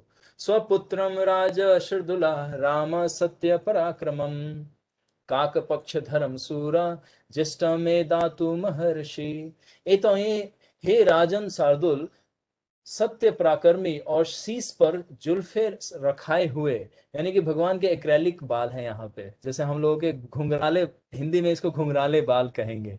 तो पता चल रहा है कि भगवान राम के जो बाल थे वो घुंघराले थे भगवान के, और माथे पे आगे मतलब लटके हुए थे। तो इतना डिटेल में लिखा हुआ है यहाँ पे कि सत्य पराक्रमी और शीश पर जुल्फे सजाए हुए सूरवीर अपने ज्येष्ठ कुमार श्री रामचंद्र जी को मुझे इस प्रयोजन के लिए दे दीजिए। अब ये दुख वाला सेंटेंस बोल दिया उन्होंने कि ये राक्षस मुझे इतना परेशान करते हैं, तो मेरा असमर्थता है उनका वध करने में, उनको श्राप देने में, परंतु जो आपका पुत्र है, जो सबसे ज्येष्ठ पुत्र है रामचंद्र, जिनकी जुल्फे माथे पे हमेशा लहराती है, यानी कि एक्लेरिक एक्लेरिक घुंघराले बाल है भगवान के, और जो माथों पे हमेशा आगे की तरफ लटकता रहता है, तो भगवान का बहुत सुख, बहुत, है ना, मतलब कितना ब्यूटी है। आप थोड़ा सा इमेज करके देखिए कि भगवान के आगे बाल लहराते होंगे और भगवान कितने सुंदर दिखते होंगे। तो भगवान का मुखमंडल बहुत खूबसूरत है। तो बोल रहे हैं कि आप अपने ज्येष्ठ पुत्र राजकुमार श्री रामचंद्र को मुझे इस कार्य और इस प्रयोजन के लिए दे दीजिए। मेरी तपस्या के तेज से रक्षित हो, मेरे यज्ञ की रक्षा करेंगे और विघ्नकारी राक्षसों को भी नष्ट करेंगे। तो कह रहे हैं कि मैं अपने यज्ञ की तेज से मैं इनकी रक्षा करूंगा, यानी कि भगवान रामचंद्र जो बालक अभी अवस्था में, उनकी रक्षा विश्वामित्र जी अपने यज्ञ से करेंगे, और रामचंद्र अपने तेज पराक्रम और वीरता से मेरे यज्ञ की रक्षा करेंगे, यानी कि कॉपरेट, एक दूसरे की रक्षा करेंगे। तो ये अभी ये बात बोले जा रहे हैं। मैं इनके कल्याण के लिए ऐसी ऐसी अनेक विधियां और क्रियाएं इन्हें बतलाऊंगा जिससे इनकी ख्याति तीनों लोकों में होगी। अब क्या है, थोड़ा रेंस, अब उनको थोड़ा लालच दे रहे हैं, ग्रीड दे रहे हैं क्योंकि पिता है, मानेंगे नहीं, अभी तो एक शब्द बोले नहीं, अभी तो सुन के उनके हृदय में बिजली सी कौंध गई है। तो बिल्कुल वो स्तब्ध हो चुके हैं, जैसे उन्होंने बोला कि राम को दे दीजिए, असुर को मारना है। तो अभी देखिए सारे तर्क अभी प्रस्तुत करेंगे, क्या क्या तर्क बोलेंगे अभी, कि ये बालक है, कैसे इसके कोमल शरीर है, ये सारी बातें बोलेंगे अभी। तो यहाँ पे अभी वो देख रहे हैं, भाव को समझ रहे हैं विश्वामित्र जी, कि सामने जो दशरथ महाराज है मेरे वचन को सुन तो रहे हैं, लेकिन उनके अंदर बिल्कुल बिजली सी गिरी हुई है। तो वो बोलते बोलते ये भी बता रहे हैं, एक तरह से मतलब उनको सांत्वना देना चाह रहे हैं कि मैं सिर्फ यज्ञ की रक्षा के लिए नहीं ले जा रहा हूं, मैं इनको विशेष प्रकार की शक्तियां भी दूंगा जो कि ये पूरे विश्व में प्रसिद्ध हो जाएंगे उस शक्ति का प्रदर्शन करके। तो ये अभी क्या कर रहे हैं, उनको एक तरह से ग्रीड यानी कि लालच दे रहे हैं कि आपको मैं लेके जा रहा हूं आपके पुत्र को, तो उसके बदले इनको क्या क्या प्राप्त होगा आप उसकी चिंता कीजिए। अभी ये मत देखिए कि ये राक्षस से लड़ने जा रहे हैं। तो देखिए यहाँ पे केकेई का ये दूसरा प्रयोजन था, मार्शल आर्ट की ट्रेनिंग देना था ना, तो जो पहले जाके केकेई है ना सिद्ध आश्रम में प्रार्थना करके आ चुकी थी, तो ये वही समय आ चुका है। तो आगे बोलते हैं, ना चौतो राम मासाध्या शक्तो अस्थातु कथंचनम, ना चैतो राधा वंदायो इत हंतु मुत्सत हते पुमान। श्री राम जी के सामने वे कभी टिक नहीं सकेंगे और अन्य मनुष्य को वे कुछ भी न गिनेंगे। यानी क्या कहना चाह रहे हैं कि वो राक्षस इतने बलशाली हैं कि अन्य मनुष्य को तो फूक मार के मतलब उड़ा देते हैं, इतने बलशाली हैं। और राम ही एक ऐसे श्रेष्ठ व्यक्ति हैं जो उसके सामने उसका सामना यानी कि उसकी चुनौती को स्वीकार करेंगे। अभी देखिए राम जो है वो बालक है, अभी शस्त्र विद्या का उनको कोई भी अभ्यास नहीं है, वो तो अभी खिलौने के समान तीर तीर चलाते थे, कभी फल तोड़ लिया, कभी छोटे मोटे पशुओं का वध कर देते थे, बस अभी उनको स्पेशल ट्रेनिंग मिला ही नहीं है। तो अब सोचिए कि विश्वामित्र जी अभी लेके जा रहे हैं तो क्या करेंगे, ये पहले ट्रेनिंग देंगे या पहले जाके तार का वध करवाएंगे। तो ये रहस्य है। अर्थात रामचंद्र जी को छोड़ और कोई मनुष्य उन्हें उनका सामना नहीं कर सकता, मतलब उनकी बराबरी नहीं कर सकता। किसकी, वो दो राक्षसों की। तो रामचंद्र जी के बारे में जानते थे कि ये साक्षात नारायण है और ये परम भगवान है, ये अपनी लीला करने आए हैं। तो इसीलिए इनको इस इस सेवा में इंगेज करना चाहते थे। कौन, विश्वामित्र जी। और दुनिया को दिखाना चाहते थे कि ये सामान्य बालक बालक नहीं है, जिसको आप लोग गलती से भी इसको बालक मत समझ लेना। जैसे भगवान श्री कृष्ण बाल्य अवस्था में ही सबसे पहले एक पूतना का यानी कि स्त्री राक्षसनी का वध किया, यहाँ पे भी भगवान राम पहली बार जो पहला वध करेंगे वो भी एक क्या है, फीमेल डीमन है। तो आगे अभी कथा को बढ़ाते हैं हम लोग। अर्थात रामचंद्र जी को छोड़ और कोई मनुष्य उस असुर का है ना असुर का मृत्यु नहीं कर सकता, क्योंकि वे दोनों गर्वीले पापी बड़े बलवान हैं। किंतु अब उनके मरने का समय आ गया है। हे राज शार्दुल, राज शार्दुल मतलब राजों में श्रेष्ठ राजा दशरथ को बताया जा रहा है राज शार्दुल, इनका एक नाम भी हो सकता है राज शार्दुल। वे रामचंद्र जी के बराबरी नहीं कर सकते। कौन, वो दो असुर, पापी दो असुर। हे राजन, इस समय आप पुत्र स्नेह के वशीभूत ना हो। मैं आपसे प्रतिज्ञा पूर्वक कहता हूं कि आप उन राक्षसों को मरा हुआ ही समझिए। अभी देखिए, अभी राम जी गए भी नहीं है, अभी युद्ध हुआ भी नहीं है, और अभी दशरथ महाराज ने हाँ भी नहीं बोला, अपनी सहमति भी नहीं दिया, लेकिन विश्वामित्र जी ने पहले वचन क्या दे दिया कि उस राक्षस को मरा हुआ समझिए। क्यों, क्योंकि विश्वामित्र जी जानते हैं कि ये परम भगवान है, ये सर्वशक्तिमान है, और इनके जाने मात्र से उन दोनों का उद्धार हो जाएगा। तो ये विश्वामित्र जी को पूर्व ज्ञात हो चुका है। इससे पता चल रहा है कि भगवान राम जो है वो परम भगवान श्री कृष्ण है और सर्वशक्तिमान है। वो बालक की अवस्था में है लेकिन महर्षि जानते हैं। इसीलिए वे जो वशिष्ठ मुनि ने भी जब उनकी जन्म कुंडली बनाई थी तब वो कह रहे थे कि साक्षात नारायण के सारे गुणों को लेके आए हैं। अब वो उन्होंने प्रत्यक्ष रूप से नहीं बोला, लेकिन उन्होंने बोला कि नारायण के गुण है। तो नारायण के गुण है तो गुण कहाँ से आते हैं, भगवान कृष्ण से, क्योंकि नारायण के भी उत्पत्ति के स्रोत कौन है, भगवान श्री कृष्ण। तो इसीलिए जैसे गर्ग मुनि भी जब यशोदा मैया और देवकी माता यशोदा मैया और नंद बाबा के साथ जब गौशाला में गर्गाचार्य जी को बुलाए थे, तो जब वो भी भगवान का नाम जात संस्करण कर रहे थे, तो उन्होंने भी यही वचन दोहराया था कि आपका पुत्र कोई सामान्य बालक नहीं है, ये साक्षात नारायण है, नारायण के सारे गुण इसमें विद्यमान है, यानी कि परम भगवान है ये।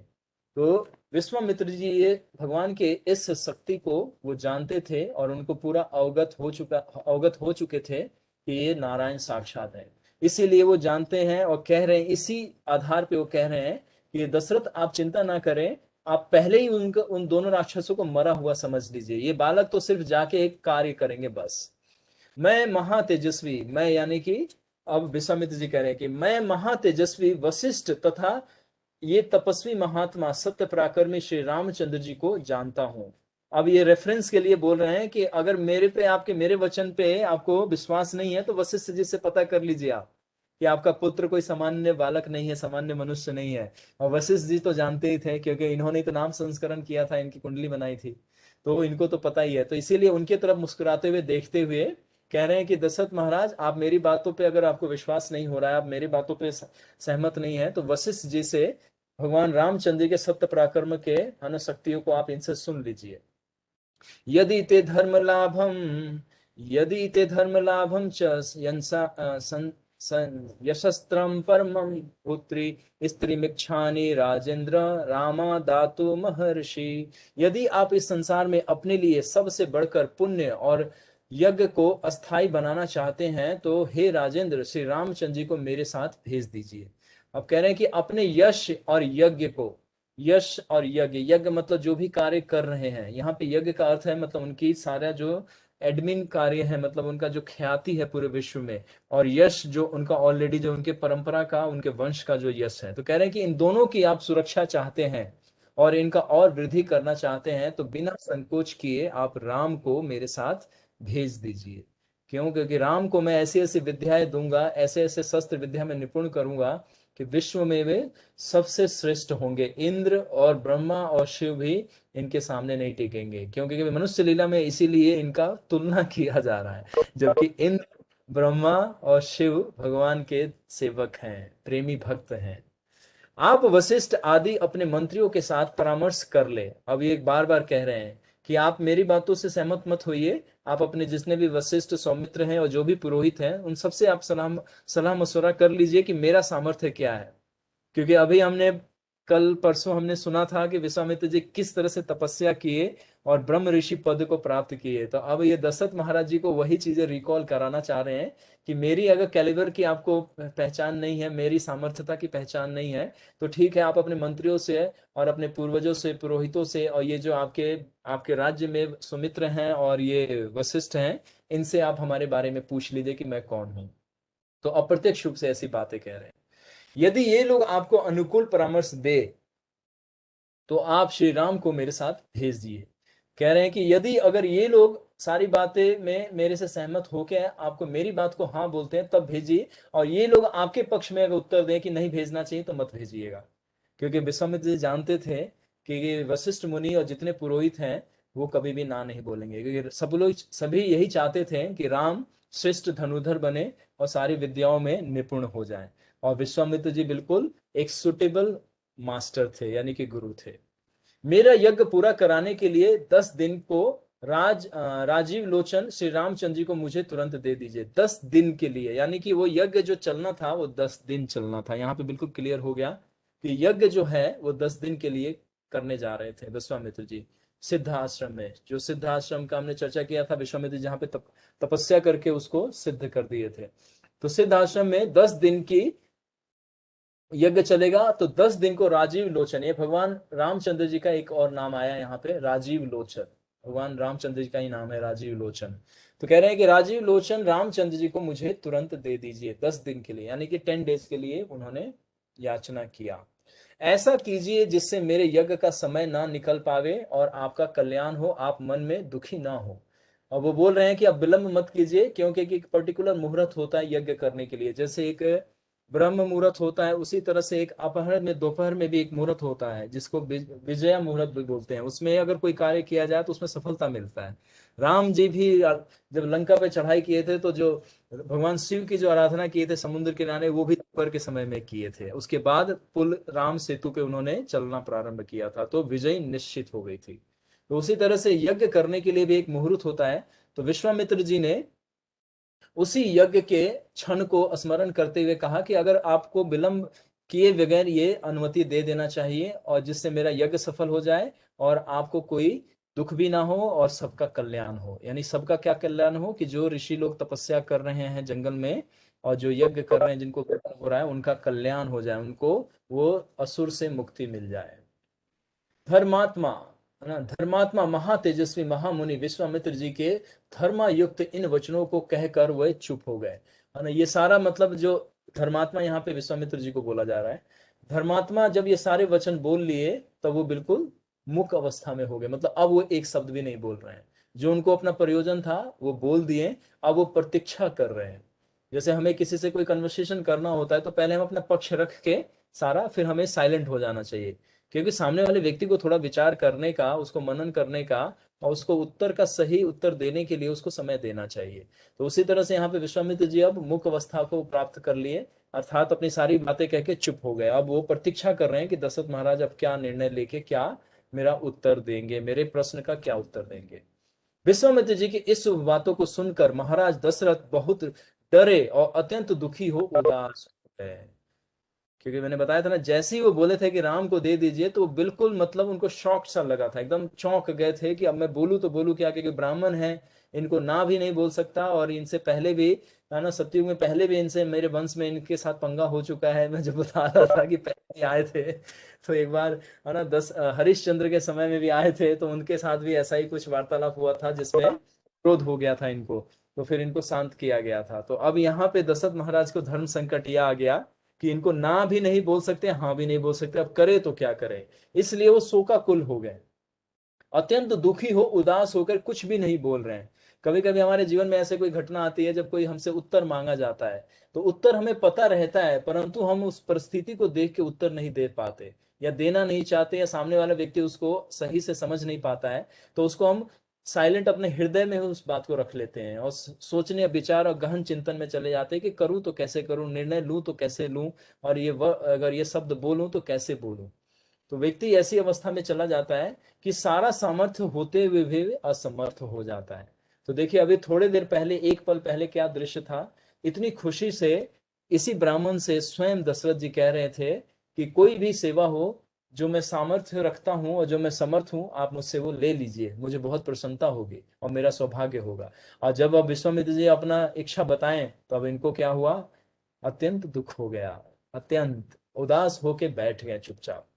फिर आगे क्या है, इति हृदयं नभो विदारणं मुनिवचनं तदिव शुश्रुवान् नरपति गमदभ्यं महद व्यवाथाय तपनं प्रचचालं शासनात्। महाराज दशरथ हृदय और मन को विदीर्ण करने वाले वचन सुन अत्यंत भयभीत और विफल होकर सिंहासन से मूर्छित हो गिर पड़े। अब उनमें शरीर में इतनी भी जान नहीं रही, और वो कांपते हुए अपने सिंहासन से नीचे की तरफ गिर गए, यानी कि फ्लोर पे, फर्श पे गिर पड़े। अब सारे जितने भी मंत्री थे बेचारे एकदम से चौंक के खड़े हो गए अपने अपने सिंहासन पे, क्योंकि राजा हैं। और जैसे कोई व्यक्ति कहता है ना हार्ट अटैक आ जाना, तो एक तरह से समझ लीजिए कि दशरथ महाराज को फर्स्ट हार्ट अटैक आ गया, अभी दूसरा हार्ट अटैक आएगा जो केकई माता देंगे इनको। तो अभी यहाँ पे हार्ट अटैक आ गया, मतलब इतना दुख का बात आ गया कि जो प्राण है, हृदय के समान है, श्वास के समान है, उससे कोई व्यक्ति शरीर से अलग करे, तो सोचिए उस शरीर को कितना दुख होगा।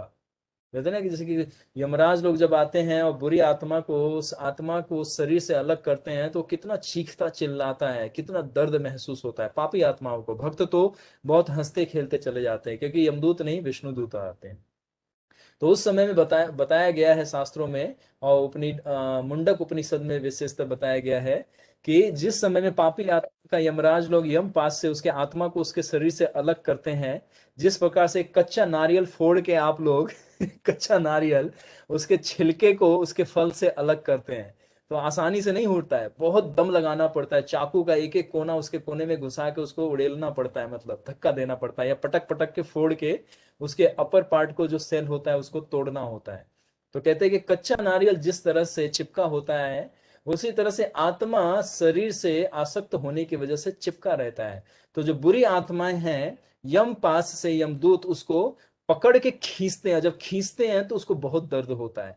और दर्द कैसा होता है, 40,000 बिच्छू एक साथ काट रहे हो।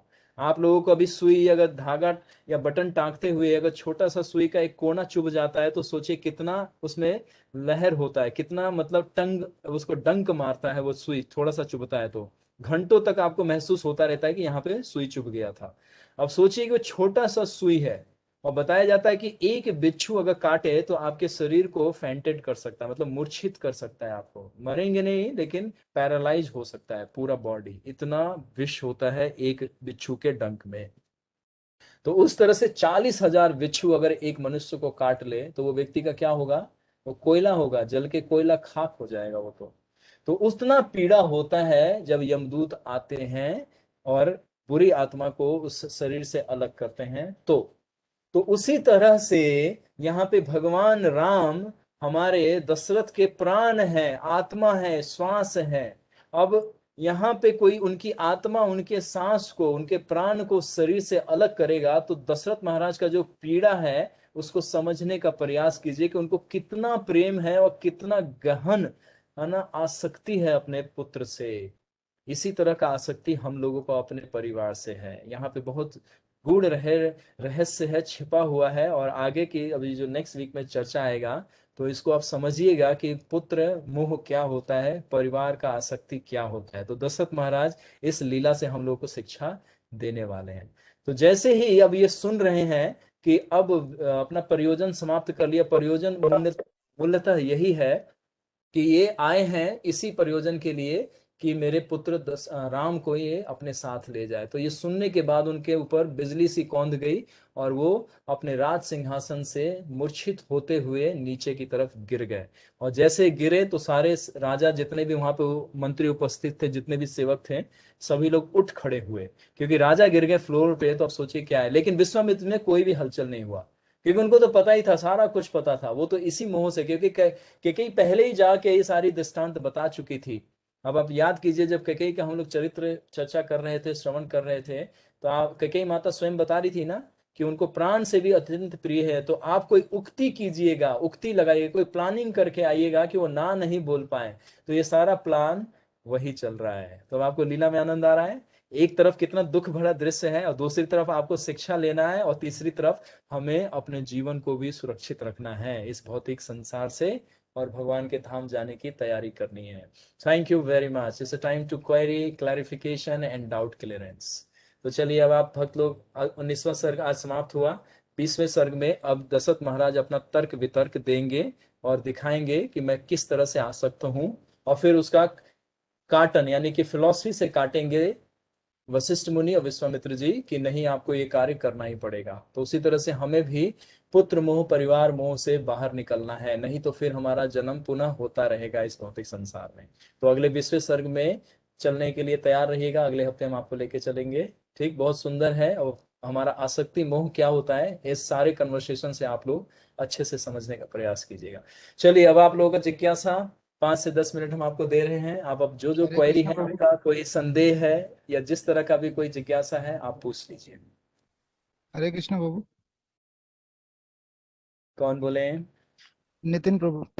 यस, नॉर्म्स फॉलो करना है। पहले जी नाम बताना है, अपना संबोधन देना है। विश्वामित्र जी आए थे तो कैसे बोले थे कि जाइए दशरथ महाराज को बोलिए कि गाधी के पुत्र आए हैं। तो आप बोलिए, अंतरात्मा गौरदास जी, नितिन हम आपसे वार्तालाप करना चाहते हैं। जी प्रभु। चलिए, अब प्रभु जी बताइए, मैं ये परिचय देते हुए जहाँ तक बताइए, मुझे समझ में आया है, परिचय देते हुए बताइए। नितिन हसीजा बात कर रहा हूँ प्रभु जी। यस, बताइए नितिन जी। मैं ये पूछ रहा था प्रभु जी, जो जैसे विश्वामित्र जी हैं उनमें इतनी शक्ति तो है, बट वो ताड़का के वध के लिए राम जी को लेने आए हैं।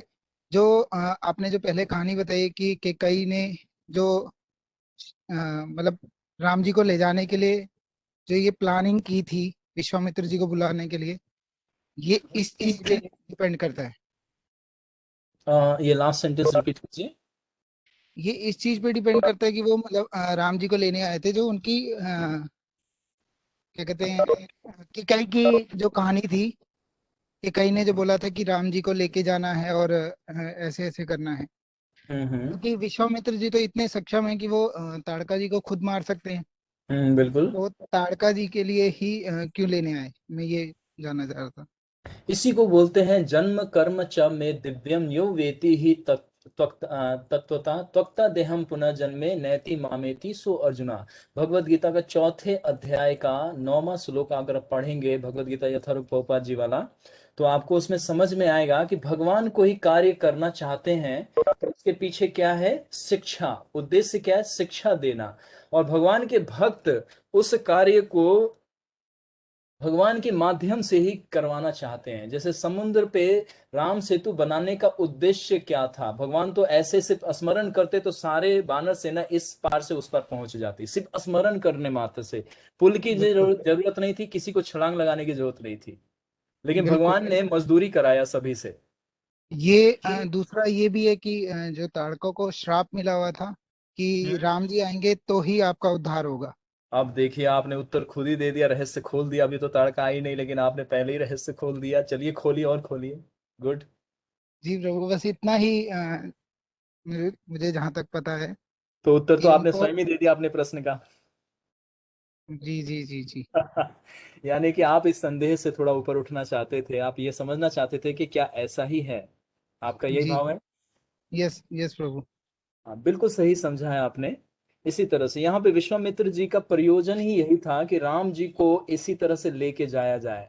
तो वो अपनी असमर्थता प्रकट कर रहे हैं दशरथ जी के सामने। तो इसका मतलब ये नहीं कि वो वध नहीं कर सकते थे, वध कर सकते थे। इंद्र जब डर गए थे तभी तो उन्होंने बोला था ब्रह्मा जी को कि आप जाके इनको चारों वेदों का ज्ञान दे दीजिए और इसको जो इच्छा वो प्रदान कर दीजिए। जी है ना? प्रभु। तो जब जी इंद्र को मार सकते हैं विश्वामित्र जी, तो ये तारका क्या है? जी, इसीलिए मैंने मतलब थोड़ा सा हाँ, क्लेरिफाई करना चाह रहा था। तो ये प्रयोजन, इसी को बोलते हैं लीला। लीला से आनंद और शिक्षा भगवान का। यहाँ वन वन गमन जाना, यज्ञ, और वहां पे ऋषि लोग हैं उनको दर्शन प्राप्त करवाना, भगवान के एक कार्य नहीं है, बहुत सारे प्रयोजन है, बहुत सारे। शिक्षा भी देना था, आसक्ति भी इनको हटानी थी, तो कोई ना कोई कारण होना चाहिए ना। हाँ, वो घर से ऐसे नहीं जा मतलब सकते, दशरथ जी उनको भेजते नहीं नहीं जा और उनसे सकते थे। उद्धार नहीं होता था। यस, तो ये लीला है। अभी तारका का थोड़ा सा हिस्ट्री बता देंगे, उनको क्या क्या कारण की वजह से भगवान से ही उनका उद्धार होना था, और भगवान के ही हाथों उनकी मृत्यु होनी थी, है ना? जैसे तो इसमें विश्वामित्र जी ने कहा है कि मैं उनको श्राप भी नहीं दे सकता और मार भी नहीं हाँ, सकता तो लड़का को। श्राप क्यों नहीं दे सकते? श्राप तो दे सकते हैं। ये जब त्रिशंकु को अपने एक मंत्र से स्वर्ग लोक भेज सकते हैं तो क्या वो तारका को वध नहीं कर सकते थे और उनको उद्धार नहीं कर सकते थे? लेकिन भगवान को श्रेय देना चाह रहे थे। जैसे कुरुक्षेत्र में भगवान, जब अर्जुन ने मना कर दिया कि मैं युद्ध नहीं करूंगा, तो भगवान ने क्या बोला कि तुम युद्ध करो ना करो, मुझ पे कोई असर नहीं होने वाला है, कोई फर्क नहीं पड़ने वाला है। यह इस भूमि में जो धर्म क्षेत्र में आ गया है, यहाँ से वो युद्ध कोई तो भी वापस करेगा। नहीं जाएगा, सबको मृत्यु को प्राप्त करना है। किंतु मेरी ये इच्छा है कि मैं ये श्रेय आपको देना चाहता हूं, इसीलिए मैं युद्ध आपके हाथों से करवाना चाहता हूं। समझ रहे हैं? जी उसी प्रभु। तरह से यहाँ पे भगवान को श्रेय देना चाह रहे हैं उनके भक्त, जबकि भगवान सर्वसमर्थ हैं। तो विश्वामित्र जी भगवान को ये श्रेय देना चाह रहे थे तारका का, और उस पे जो श्राप का जो कारण था वो कारण को भी मेंटेन करना चाह रहे थे। तो इसको बोलते दैव व्यवस्था। देवी देवता ने व्यवस्था ही ऐसी की थी कि भगवान को ही जाना था उस स्थान पे। समझ जी पा रहे हैं? प्रभु। तो हमारे जी जीवन में कोई भी घटना घटता है तो बताया ना, एक कारण नहीं होता, 5 कारण मिलके उस घटना के कारण होता है। और सर्व कारण कौन है? स्वयं भगवान राम। भगवान चाहते थे कि उस तारका का उद्धार इन्हीं के हाथों से हो, इसीलिए स्वयं जाके उसका वध करेंगे, है ना? और बाकी जी लीला की दृष्टि है, और इनका कारण ये 3-4 कारण है। उनका शिक्षा, उनका मार्शल आर्ट ट्रेनिंग, और जंगल में जो ऋषि लोग थे, और सिद्ध आश्रम में भगवान का चरण स्पर्श होना, ये बहुत सारा कारण बताया गया। रामायण में इतना कारण नहीं है, लेकिन ये अन्य ग्रंथों ये में सारी आचार्य। ली ये जो सारी लीला प्रभु जी ने भगवान जी ने की है, ये कलयुग को सिखाने के लिए।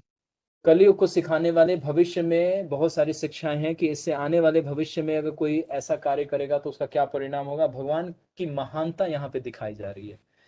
हम इस भगवान को भूले बैठे हैं, और इस भगवान के धाम को हम भूल के आ गए हैं इधर। और ये भगवान जो साक्षात हमारे सामने आए हैं तो भी हम पहचान नहीं पा रहे। तो ये भगवान की महानता है यहाँ पे। ये जो भी दिखाया जा रहा है, भगवान कितने दयालु हैं और अपने भक्त के लिए क्या क्या कार्य नहीं करते हैं, वही बताया जा रहा है यहाँ पे। जी प्रभु। तो इसीलिए लीला का श्रवण इसीलिए करना चाहिए कि भगवान को, हम उस भगवान के चरित्र को समझ तो जाएं, भगवान कितने कृपालु हैं और हमारा रिलेशन क्या है। इसीलिए लीला से ये सारा शिक्षा भगवान दे रहे हैं। दूसरा मेरा ये क्वेश्चन था कि पहले ये क्लियर शिव हो जी। गया? हाँ जी हाँ जी, ये ठीक क्लियर है, है। पूछिए, दूसरा पूछिए। शिव जी जो विष्णु जी के अवतार ही हैं वो भी, क्योंकि हाँ, उनको बोलते हैं आदि ना अंत, उनका ना आदि है ना वो अंत है। शिव जी को बोला जाता है आदि ना अंत है। किनको? शिव जी को? शिव जी को, यस। हाँ, बिल्कुल सही बोला गया है। जी, तो वो विष्णु जी के अवतार ही हैं या वो एक अलग ही पर्सनैलिटी है? कौन? शिव जी। शिव जी, शिव जी साक्षात कौन है? आप स्वयं आंसर दे रहे हैं, पहले एक बार रिपीट कीजिए। वो विष्णु जी के अवतार ही हैं। हम्म, विष्णु जी के अवतार हैं। आपने दही कभी खाया है? बिल्कुल खाया प्रभु। कभी तो नहीं, रोज ही खाए होंगे आप। अब ये बताइए, दही कहाँ से बनता है? दूध से। दूध से। तो दही और दूध एक ही हो गया या अलग अलग हो गया? वैसे तो एक ही है, बट वैसे तो एक उसका ही है, प्रोसेस, लेकिन उसको एक प्रोसेस में डाला तो वो अलग हो गया। एक प्रोसेस में डाला तो अलग हो गया। गुड। अब दोनों को मिक्स करेंगे तो क्या होगा? मिक्स हो सकता है दोनों? अब जो दही बन गया वो दूध दोबारा बन सकता है? नहीं, क्यों नहीं बन सकता, बताइए। क्योंकि वो दही बन चुका है, वो दूध तो बन ही नहीं पाएगा, कि वो लिक्विड था और वो जम चुका है। अब उसको हम्म। अगर दोबारा दूध बनाने की कोशिश करेंगे तो वो तो खराब हो जाएगा। गुड। उसी तरह से भगवान विष्णु जब गुण अवतार है, भगवान कृष्ण के 6 अवतार हैं। आपने हमारे इसी लेक्चर में जब मैंने चतुर्व्यूह की वो बताया था, तो उसमें बताया था कि 6 तरह के भगवान के अवतार होते हैं। आपको कुछ याद है? हाँ जी, हाँ जी। तो 6 तरह के अवतारों में एक तरह का अवतार होता है गुण अवतार। तो ये शिव जी कौन से गुण के अवतार हैं? प्रभु जी ऐसे नाम याद नहीं है मुझे। तमोगुण तीसरा, तमो इग्नोरेंस। तमोगुण के, इग्नोरेंस, मूड ऑफ इग्नोरेंस। चलिए मैं आपको इसका रेफरेंस देता हूं, आप ब्रह्म संहिता से पढ़िएगा। ब्रह्म संहिता में 3rd चैप्टर में 8 वर्स में 35, 3rd सेक्शन में 35 में 8 चैप्टर में आता है। ब्रह्मा जी स्वयं बता रहे हैं कि लॉर्ड विष्णु कौन है और लॉर्ड शिवा कौन है। क्षीरम तथा दधि विकारम विशेषण योगात संजायते नाही तथा पृथगस्ति हतो यह शंभु भूतामापि समुपैषी कार्यद गोविंदमादि पुरुषम तमहम भजामि। शंभु यानी कि शिव जी कौन है? तो 8वें का इसका मैं आपको अनुवाद पढ़ के बता देता हूं, तो आपको समझ में आ जाएगा। 1 2 3 4 5 6 7 8।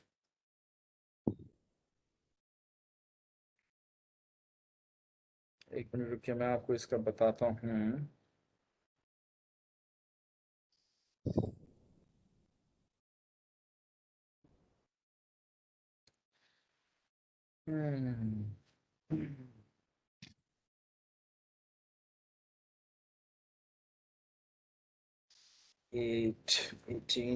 18 सॉरी। तो यहाँ पे ब्रह्मा जी, अब मैं आपके हिंदी में ट्रांसलेट कर रहा हूँ, कुछ वर्ड अगर समझ में आए तो ठीक है, नहीं आए तो फिर भी मेरे से दोबारा पूछेगा।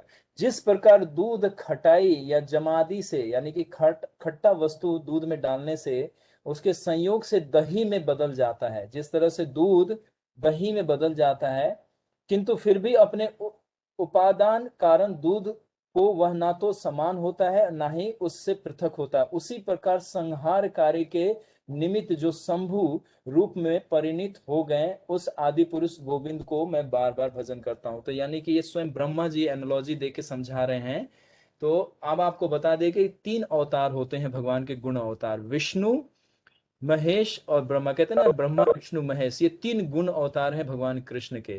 तो जी सतोगुण, प्रभु। रजोगुण, तमोगुण, 3 है ये। जी।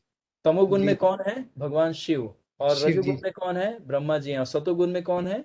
विष्णु जी। कृष्ण जी। तो ये तीनों भगवान के गुण अवतार कहलाते हैं, जो कि 6 अवतारों में से एक हैं। ठीक है।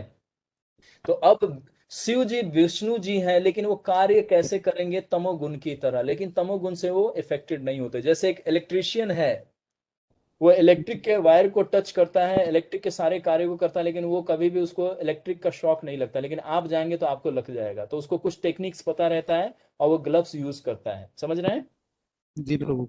उसी तरह से लॉर्ड शिवा, ये भगवान विष्णु है, लेकिन तमोगुण में रहते हैं, लेकिन तमोगुण से प्रभावित नहीं होते हैं। ये विशुद्ध सतोगुण में रहते हैं, जो कि भगवान शिव जैसे भगवान विष्णु रहते हैं, उसी तरह से ये कभी भी तमोगुण में नहीं होते। अब भौतिक संसार में जो तमोगुण में देखेंगे, वो क्या करता है? मांस खाता है ना, उल्टे सीधे कार्य करता है, सारे पाप कर्म करता है। तो यानी कि वो व्यक्ति तमोगुण में है। वो तमोगुण में रहने वाले का लक्षण बताया गया। 12वां अध्याय भगवत गीता का पढ़िए, आपको तीनों गुणों, 13वां और 12वां अध्याय पढ़िए। 13वां अध्याय स्पेशली प्रकृति, पुरुष और चेतना। तो 3 गुण का उसमें चर्चा कर रहे हैं भगवान अर्जुन। तो उसमें बता रहे हैं कि तमोगुण में रहने वाले व्यक्ति का क्या क्या लक्षण है।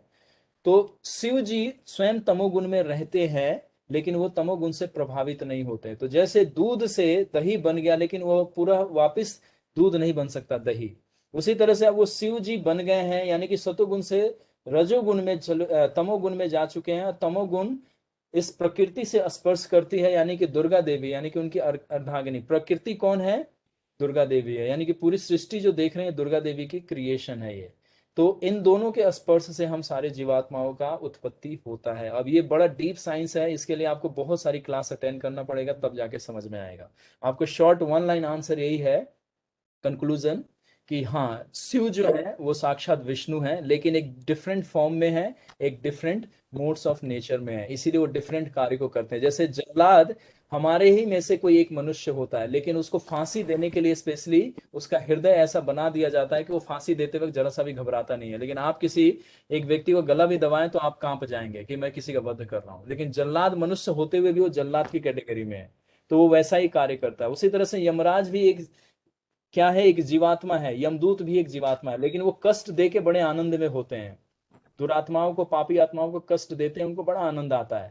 उसी तरह से एक पुलिस वाला चोर को पीट के बड़ा आनंद उसको आता है, बड़ा मजा आता है कि आज मैंने खूब अच्छे से तबीयत से धोया है। ये बात अलग है कि आप कभी कभी फंसे हो कहीं पे, तो एक्सपीरियंस नहीं होना चाहिए ऐसा लेकिन पुलिस वाले को बड़ा आनंद आता है। तो इसका मतलब क्या है कि वो गलत आदमी को पीट के अपने ड्यूटीज को परफॉर्म कर रहा है, उसको आनंद आ रहा है। उसी तरह से भगवान शिव यहाँ पे विष्णु के रूप में नहीं बल्कि शिव के रूप में है, और वे प्रकृति को दंडित करते हैं, या तमोगुण में जो रहते हैं उनकी देखरेख करते हैं। तो इसी तरह से वो कार्य कर रहे हैं, तो उस रूप में, उस फॉर्म में वो एक्टिव हैं। अब वो उस रूप में, उस फॉर्म में एक्टिव हैं, तो दूसरा कार्य नहीं कर सकते। जैसे आपने नाला साफ किया, अब उसी हाथ से जाके आप घर में बेड पे बैठ तो नहीं जाएंगे, या कोई किचन में जाके कोई फ्रिज खोल के कोई सामान तो नहीं निकालेंगे। उस समय में क्या है? आप दूषित हो चुके हैं। समझ रहे हैं आप? नितिन प्रभु, हाड़ी बोल। जी प्रभु।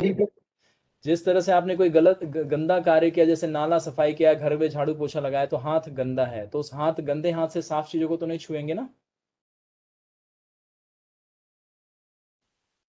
No respond. नहीं प्रभु। ओके। पवन प्रभु और भरत प्रभु, हमेशा म्यूट नहीं करना, अभी सबको अनम्यूट करके रखिए, क्योंकि सबका प्रश्न रहेगा। अगर कोई बोलना चाहेगा तो बोल नहीं पाएंगे, ठीक है? सबको अनम्यूट करके रखा है हमने, आप लोग अपनी तरफ से अनम्यूट करके उत्तर मांग सकते हैं।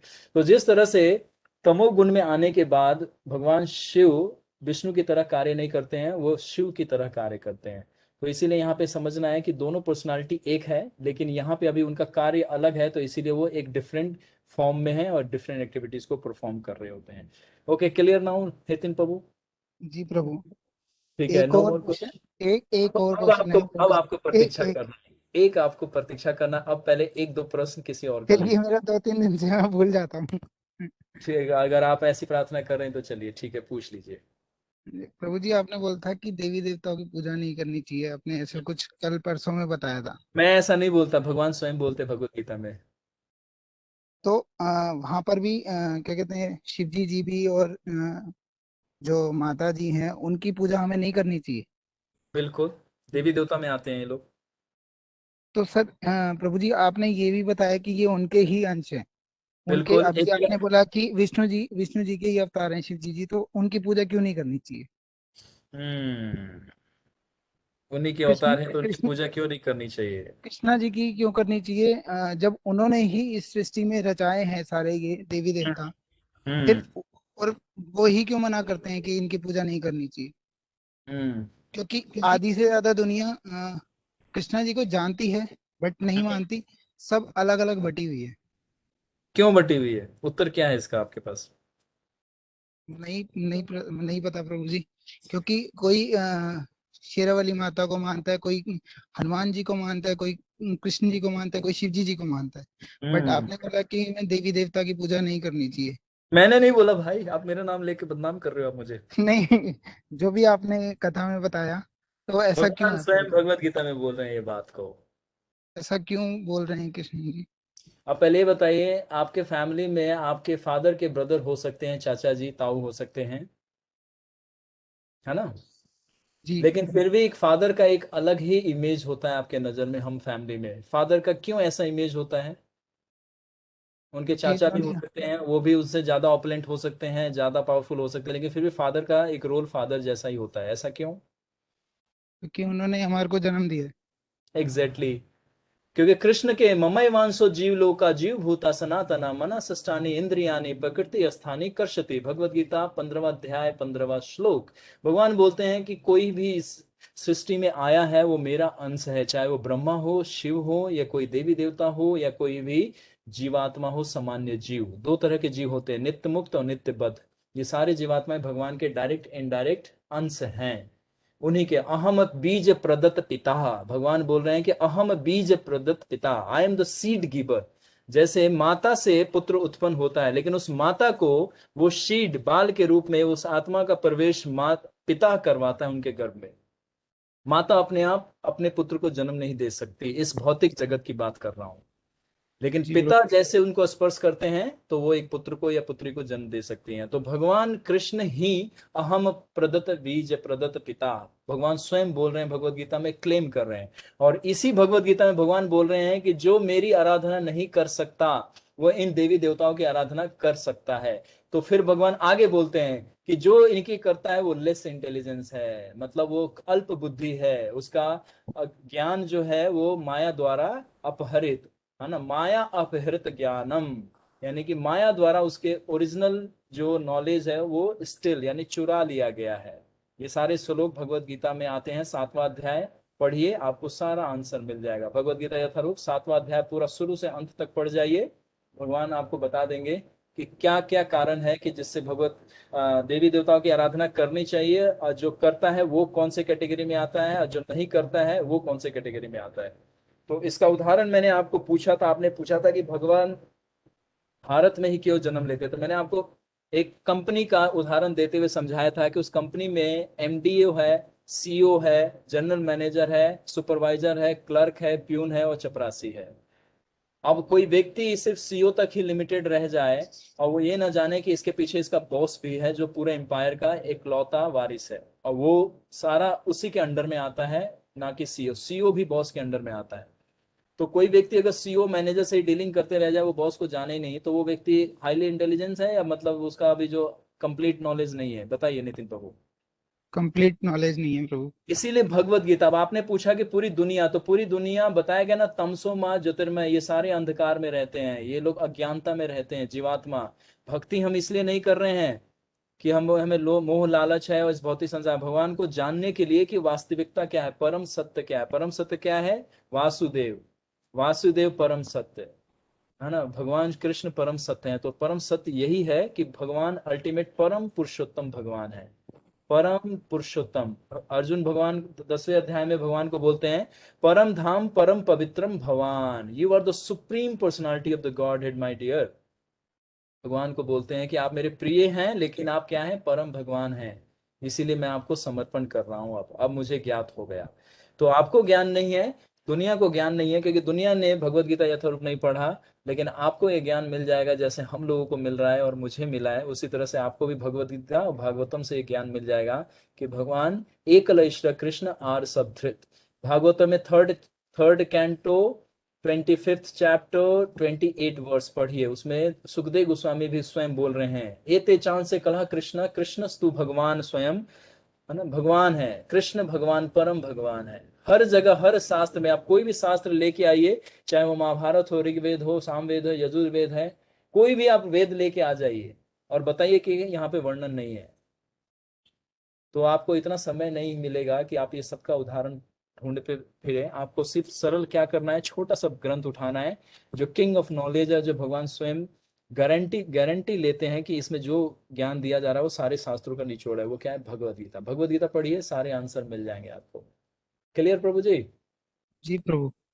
इसीलिए जो जिसको ज्ञान नहीं है तो उसको ज्ञान मतलब देना, उसको भगवत गीता दे दीजिए और बोलिए कि पहले ये पढ़ लो, फिर उसके बाद मेरे से सवाल जवाब करना। कोई भी आपसे पूछे कि भगवान कौन है, आप यहाँ पे पढ़े वहां, तो कह रहे हो कि नहीं, आप पहले इसको पढ़ो उसके बाद।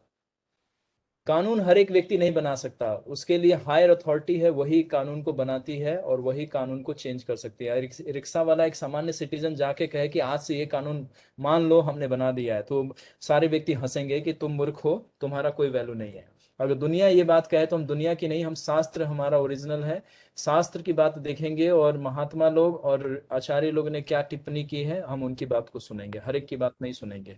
इसीलिए शास्त्र का ज्ञान होना आवश्यक है। ठीक है प्रभु जी, नितिन प्रभु? जो जी प्रभु, जो देवी देवता और इनको मान रहे हैं, शंकर जी को मान रहे हैं, तो उनको कैसे पता लगेगा कि अब आपको ओरिजिनल? इसी लेक्चर में मैंने बताया था, पंचोपासक है, पंचोपासना।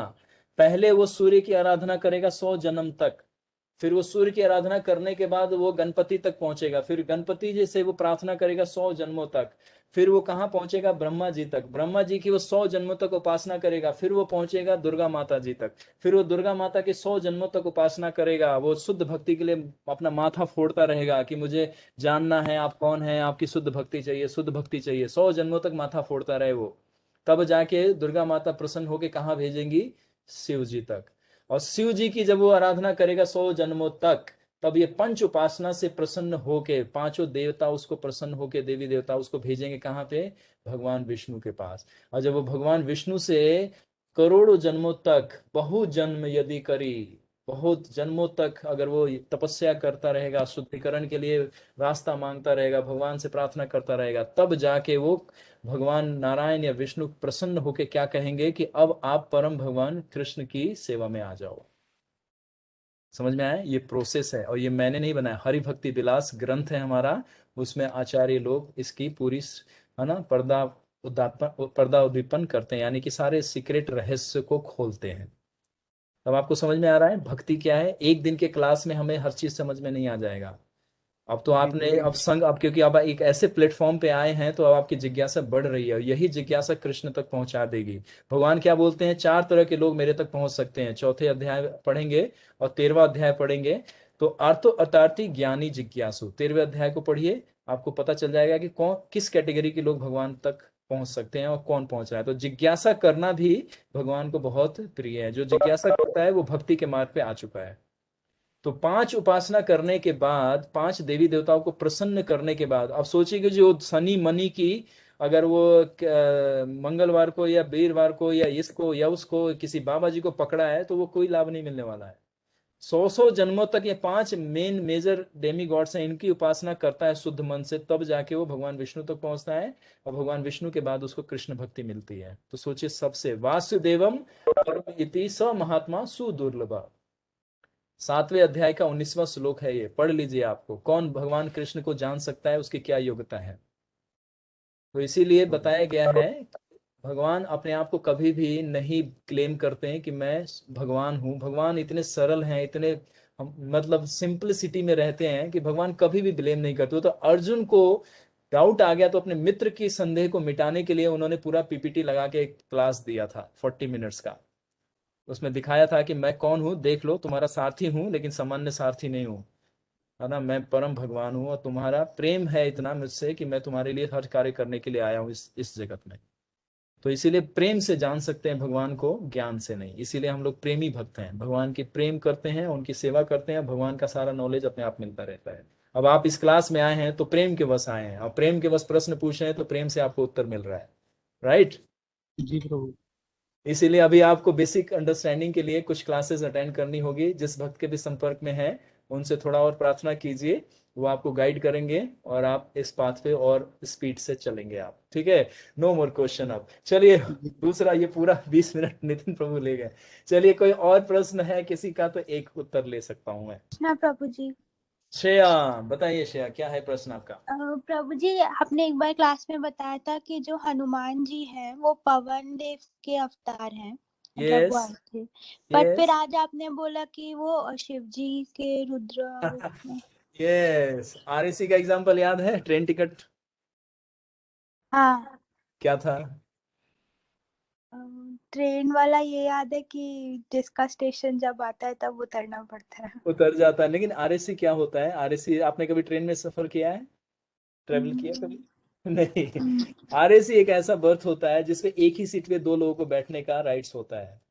वो लोग जैसे अच्छा। हमारा एक एक तो रिजर्वेशन होता है कि पूरा सीट आपके लिए, है ना, सुबह 9 बजे से लेके सुबह 6 बजे तक आपके लिए रिजर्व हो गया, आप उस पर सो सकते हैं अकेले, ठीक है।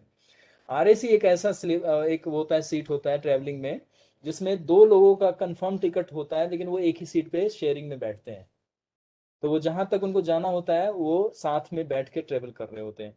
उसी तरह से कभी कभी एक ही बॉडी बॉडी के अंदर दो दो सोल एंटर करते हैं। जैसे आपने कभी गांव में सुना है कि इसको भूत पकड़ लिया, इसके अंदर भूत घुस गया है, तो वो सही होता है एक ही बॉडी में दो सोल घुस जाती है तो हम कहते हैं कि इसको भूत पकड़ लिया, है ना। तो अभी जब हनुमान जी का जब आगमन होगा तो मैं उनकी चर्चा करूंगा। और ये मैंने एक साल पहले उनका पूरा स्पेशल क्लास लिया था, 4 क्लासों में मैंने बताया था हनुमान जी कौन है और कहाँ से आए, उनका कैसे बर्थ हुआ था।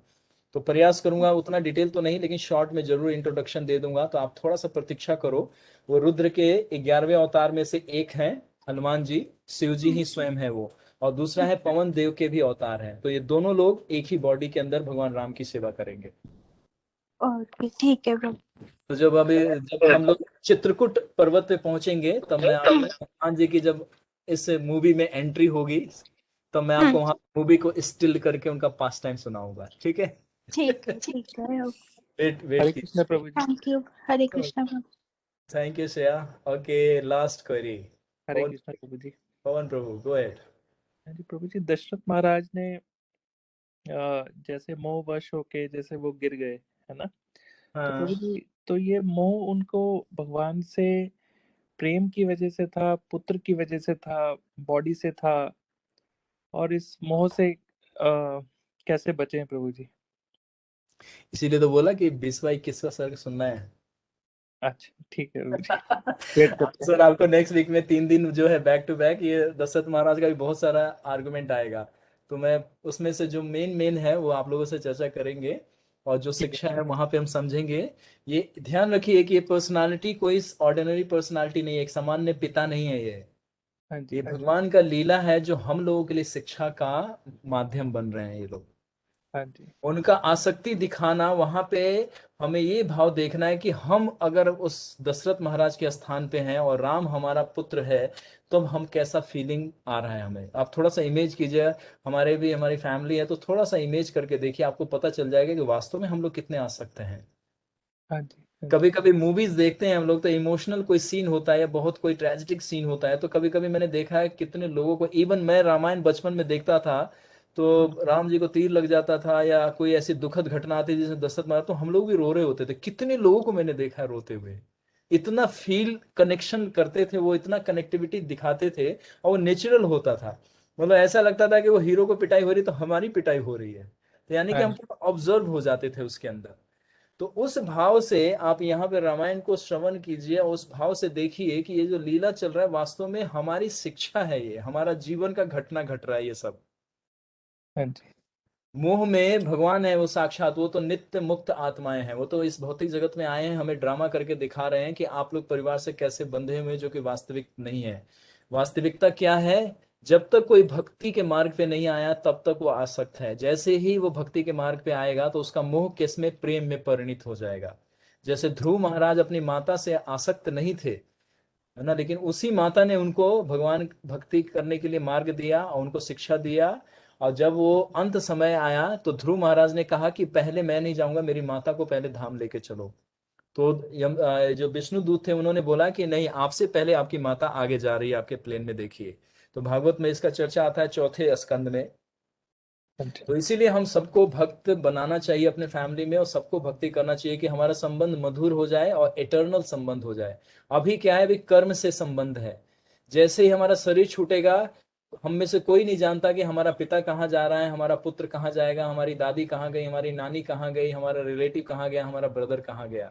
इसका उदाहरण दिया गया है, प्रभुपाद जी देते हैं भागवत में उदाहरण, कि जिस तरह से जब वर्षा होता है और पानी इकट्ठे हो जाते हैं, और पानी नाले में या कहीं ढलान पे या स्लोप पे पानी बह रहा होता है, तो साथ में कुछ खर पतवार इकट्ठे हो जाते हैं, अलग अलग तिनके होते हैं वो इकट्ठे हो जाते हैं, और जैसे ही एक पानी का झोंका आता है सब बिखर जाते हैं।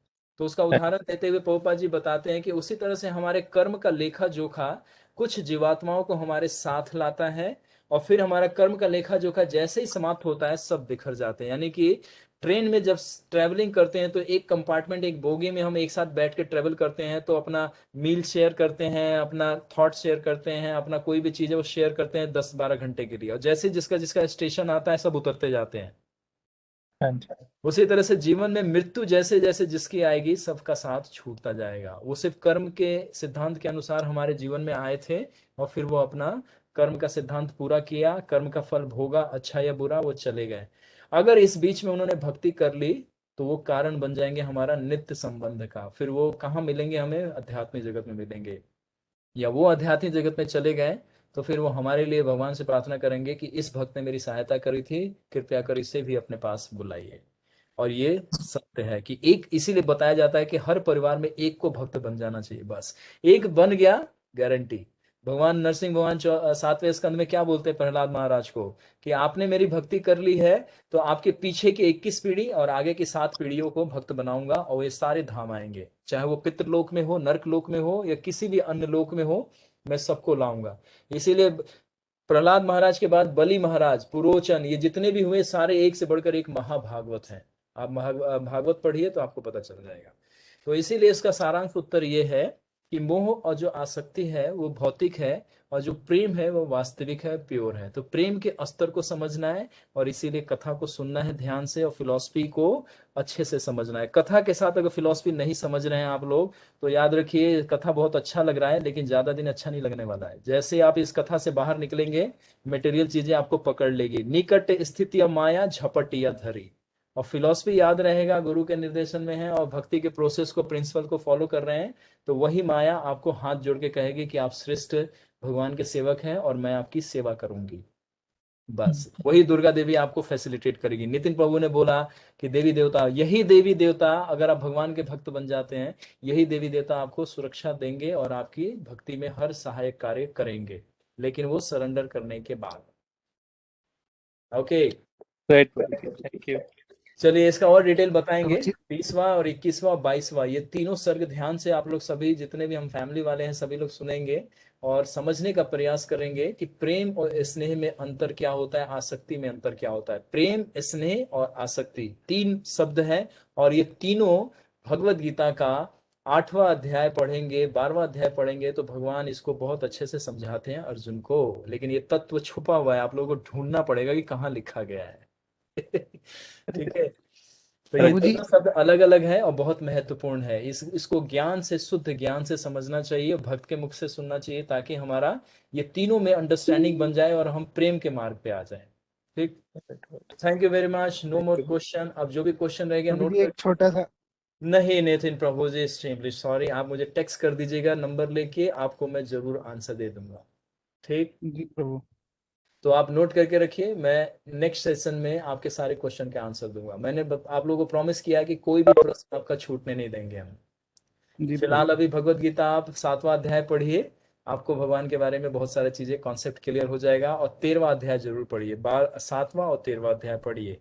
ठीक है, चलिए, जी प्रभु। Thank you very much. यहीं पे विराम देते हैं, और आप लोग अगला जो है सेशन यानी कि नेक्स्ट वीक में दशरथ महाराज ने किस तरह से अपने हृदय को मजबूत किया, और यानी कि उस दुख भरे परिस्थिति को कैसे सामना किया, तो हमें भी कैसे अपने मोह को बाहर निकलना चाहिए और किस तरह से समझना चाहिए, और मोह होता क्या है तो उसको समझने का प्रयास कीजिएगा आप लोग। तीसरे 3 क्लास में यही चर्चा करेंगे। उसके बाद फिर हम उनका लेके चलेंगे कहाँ पे? सिद्ध आश्रम में विश्वामित्र जी लेके जाएंगे, तो रास्ते में उनको बहुत सारी विद्याएं मिल जाएंगी, और सिद्ध आश्रम में पर्सनली वो सारी विद्याएं इनको प्रदान कर देंगे, क्योंकि वो जानते हैं अब आगे इनका वन गमन लीला प्रारंभ होगा। विश्वामित्र जी ये सारा कुछ जान सकते हैं। ठीक, तो आप लोग नेक्स्ट वीक में मिलिए। Thank you very much. Shri Shri Sitaram Lakshman भक्त हनुमान की जय, श्री राधा गोपीनाथ की हरे जय, श्री कृष्ण प्रभु। प्रभुपाद की जय, भक्त वृंद की जय।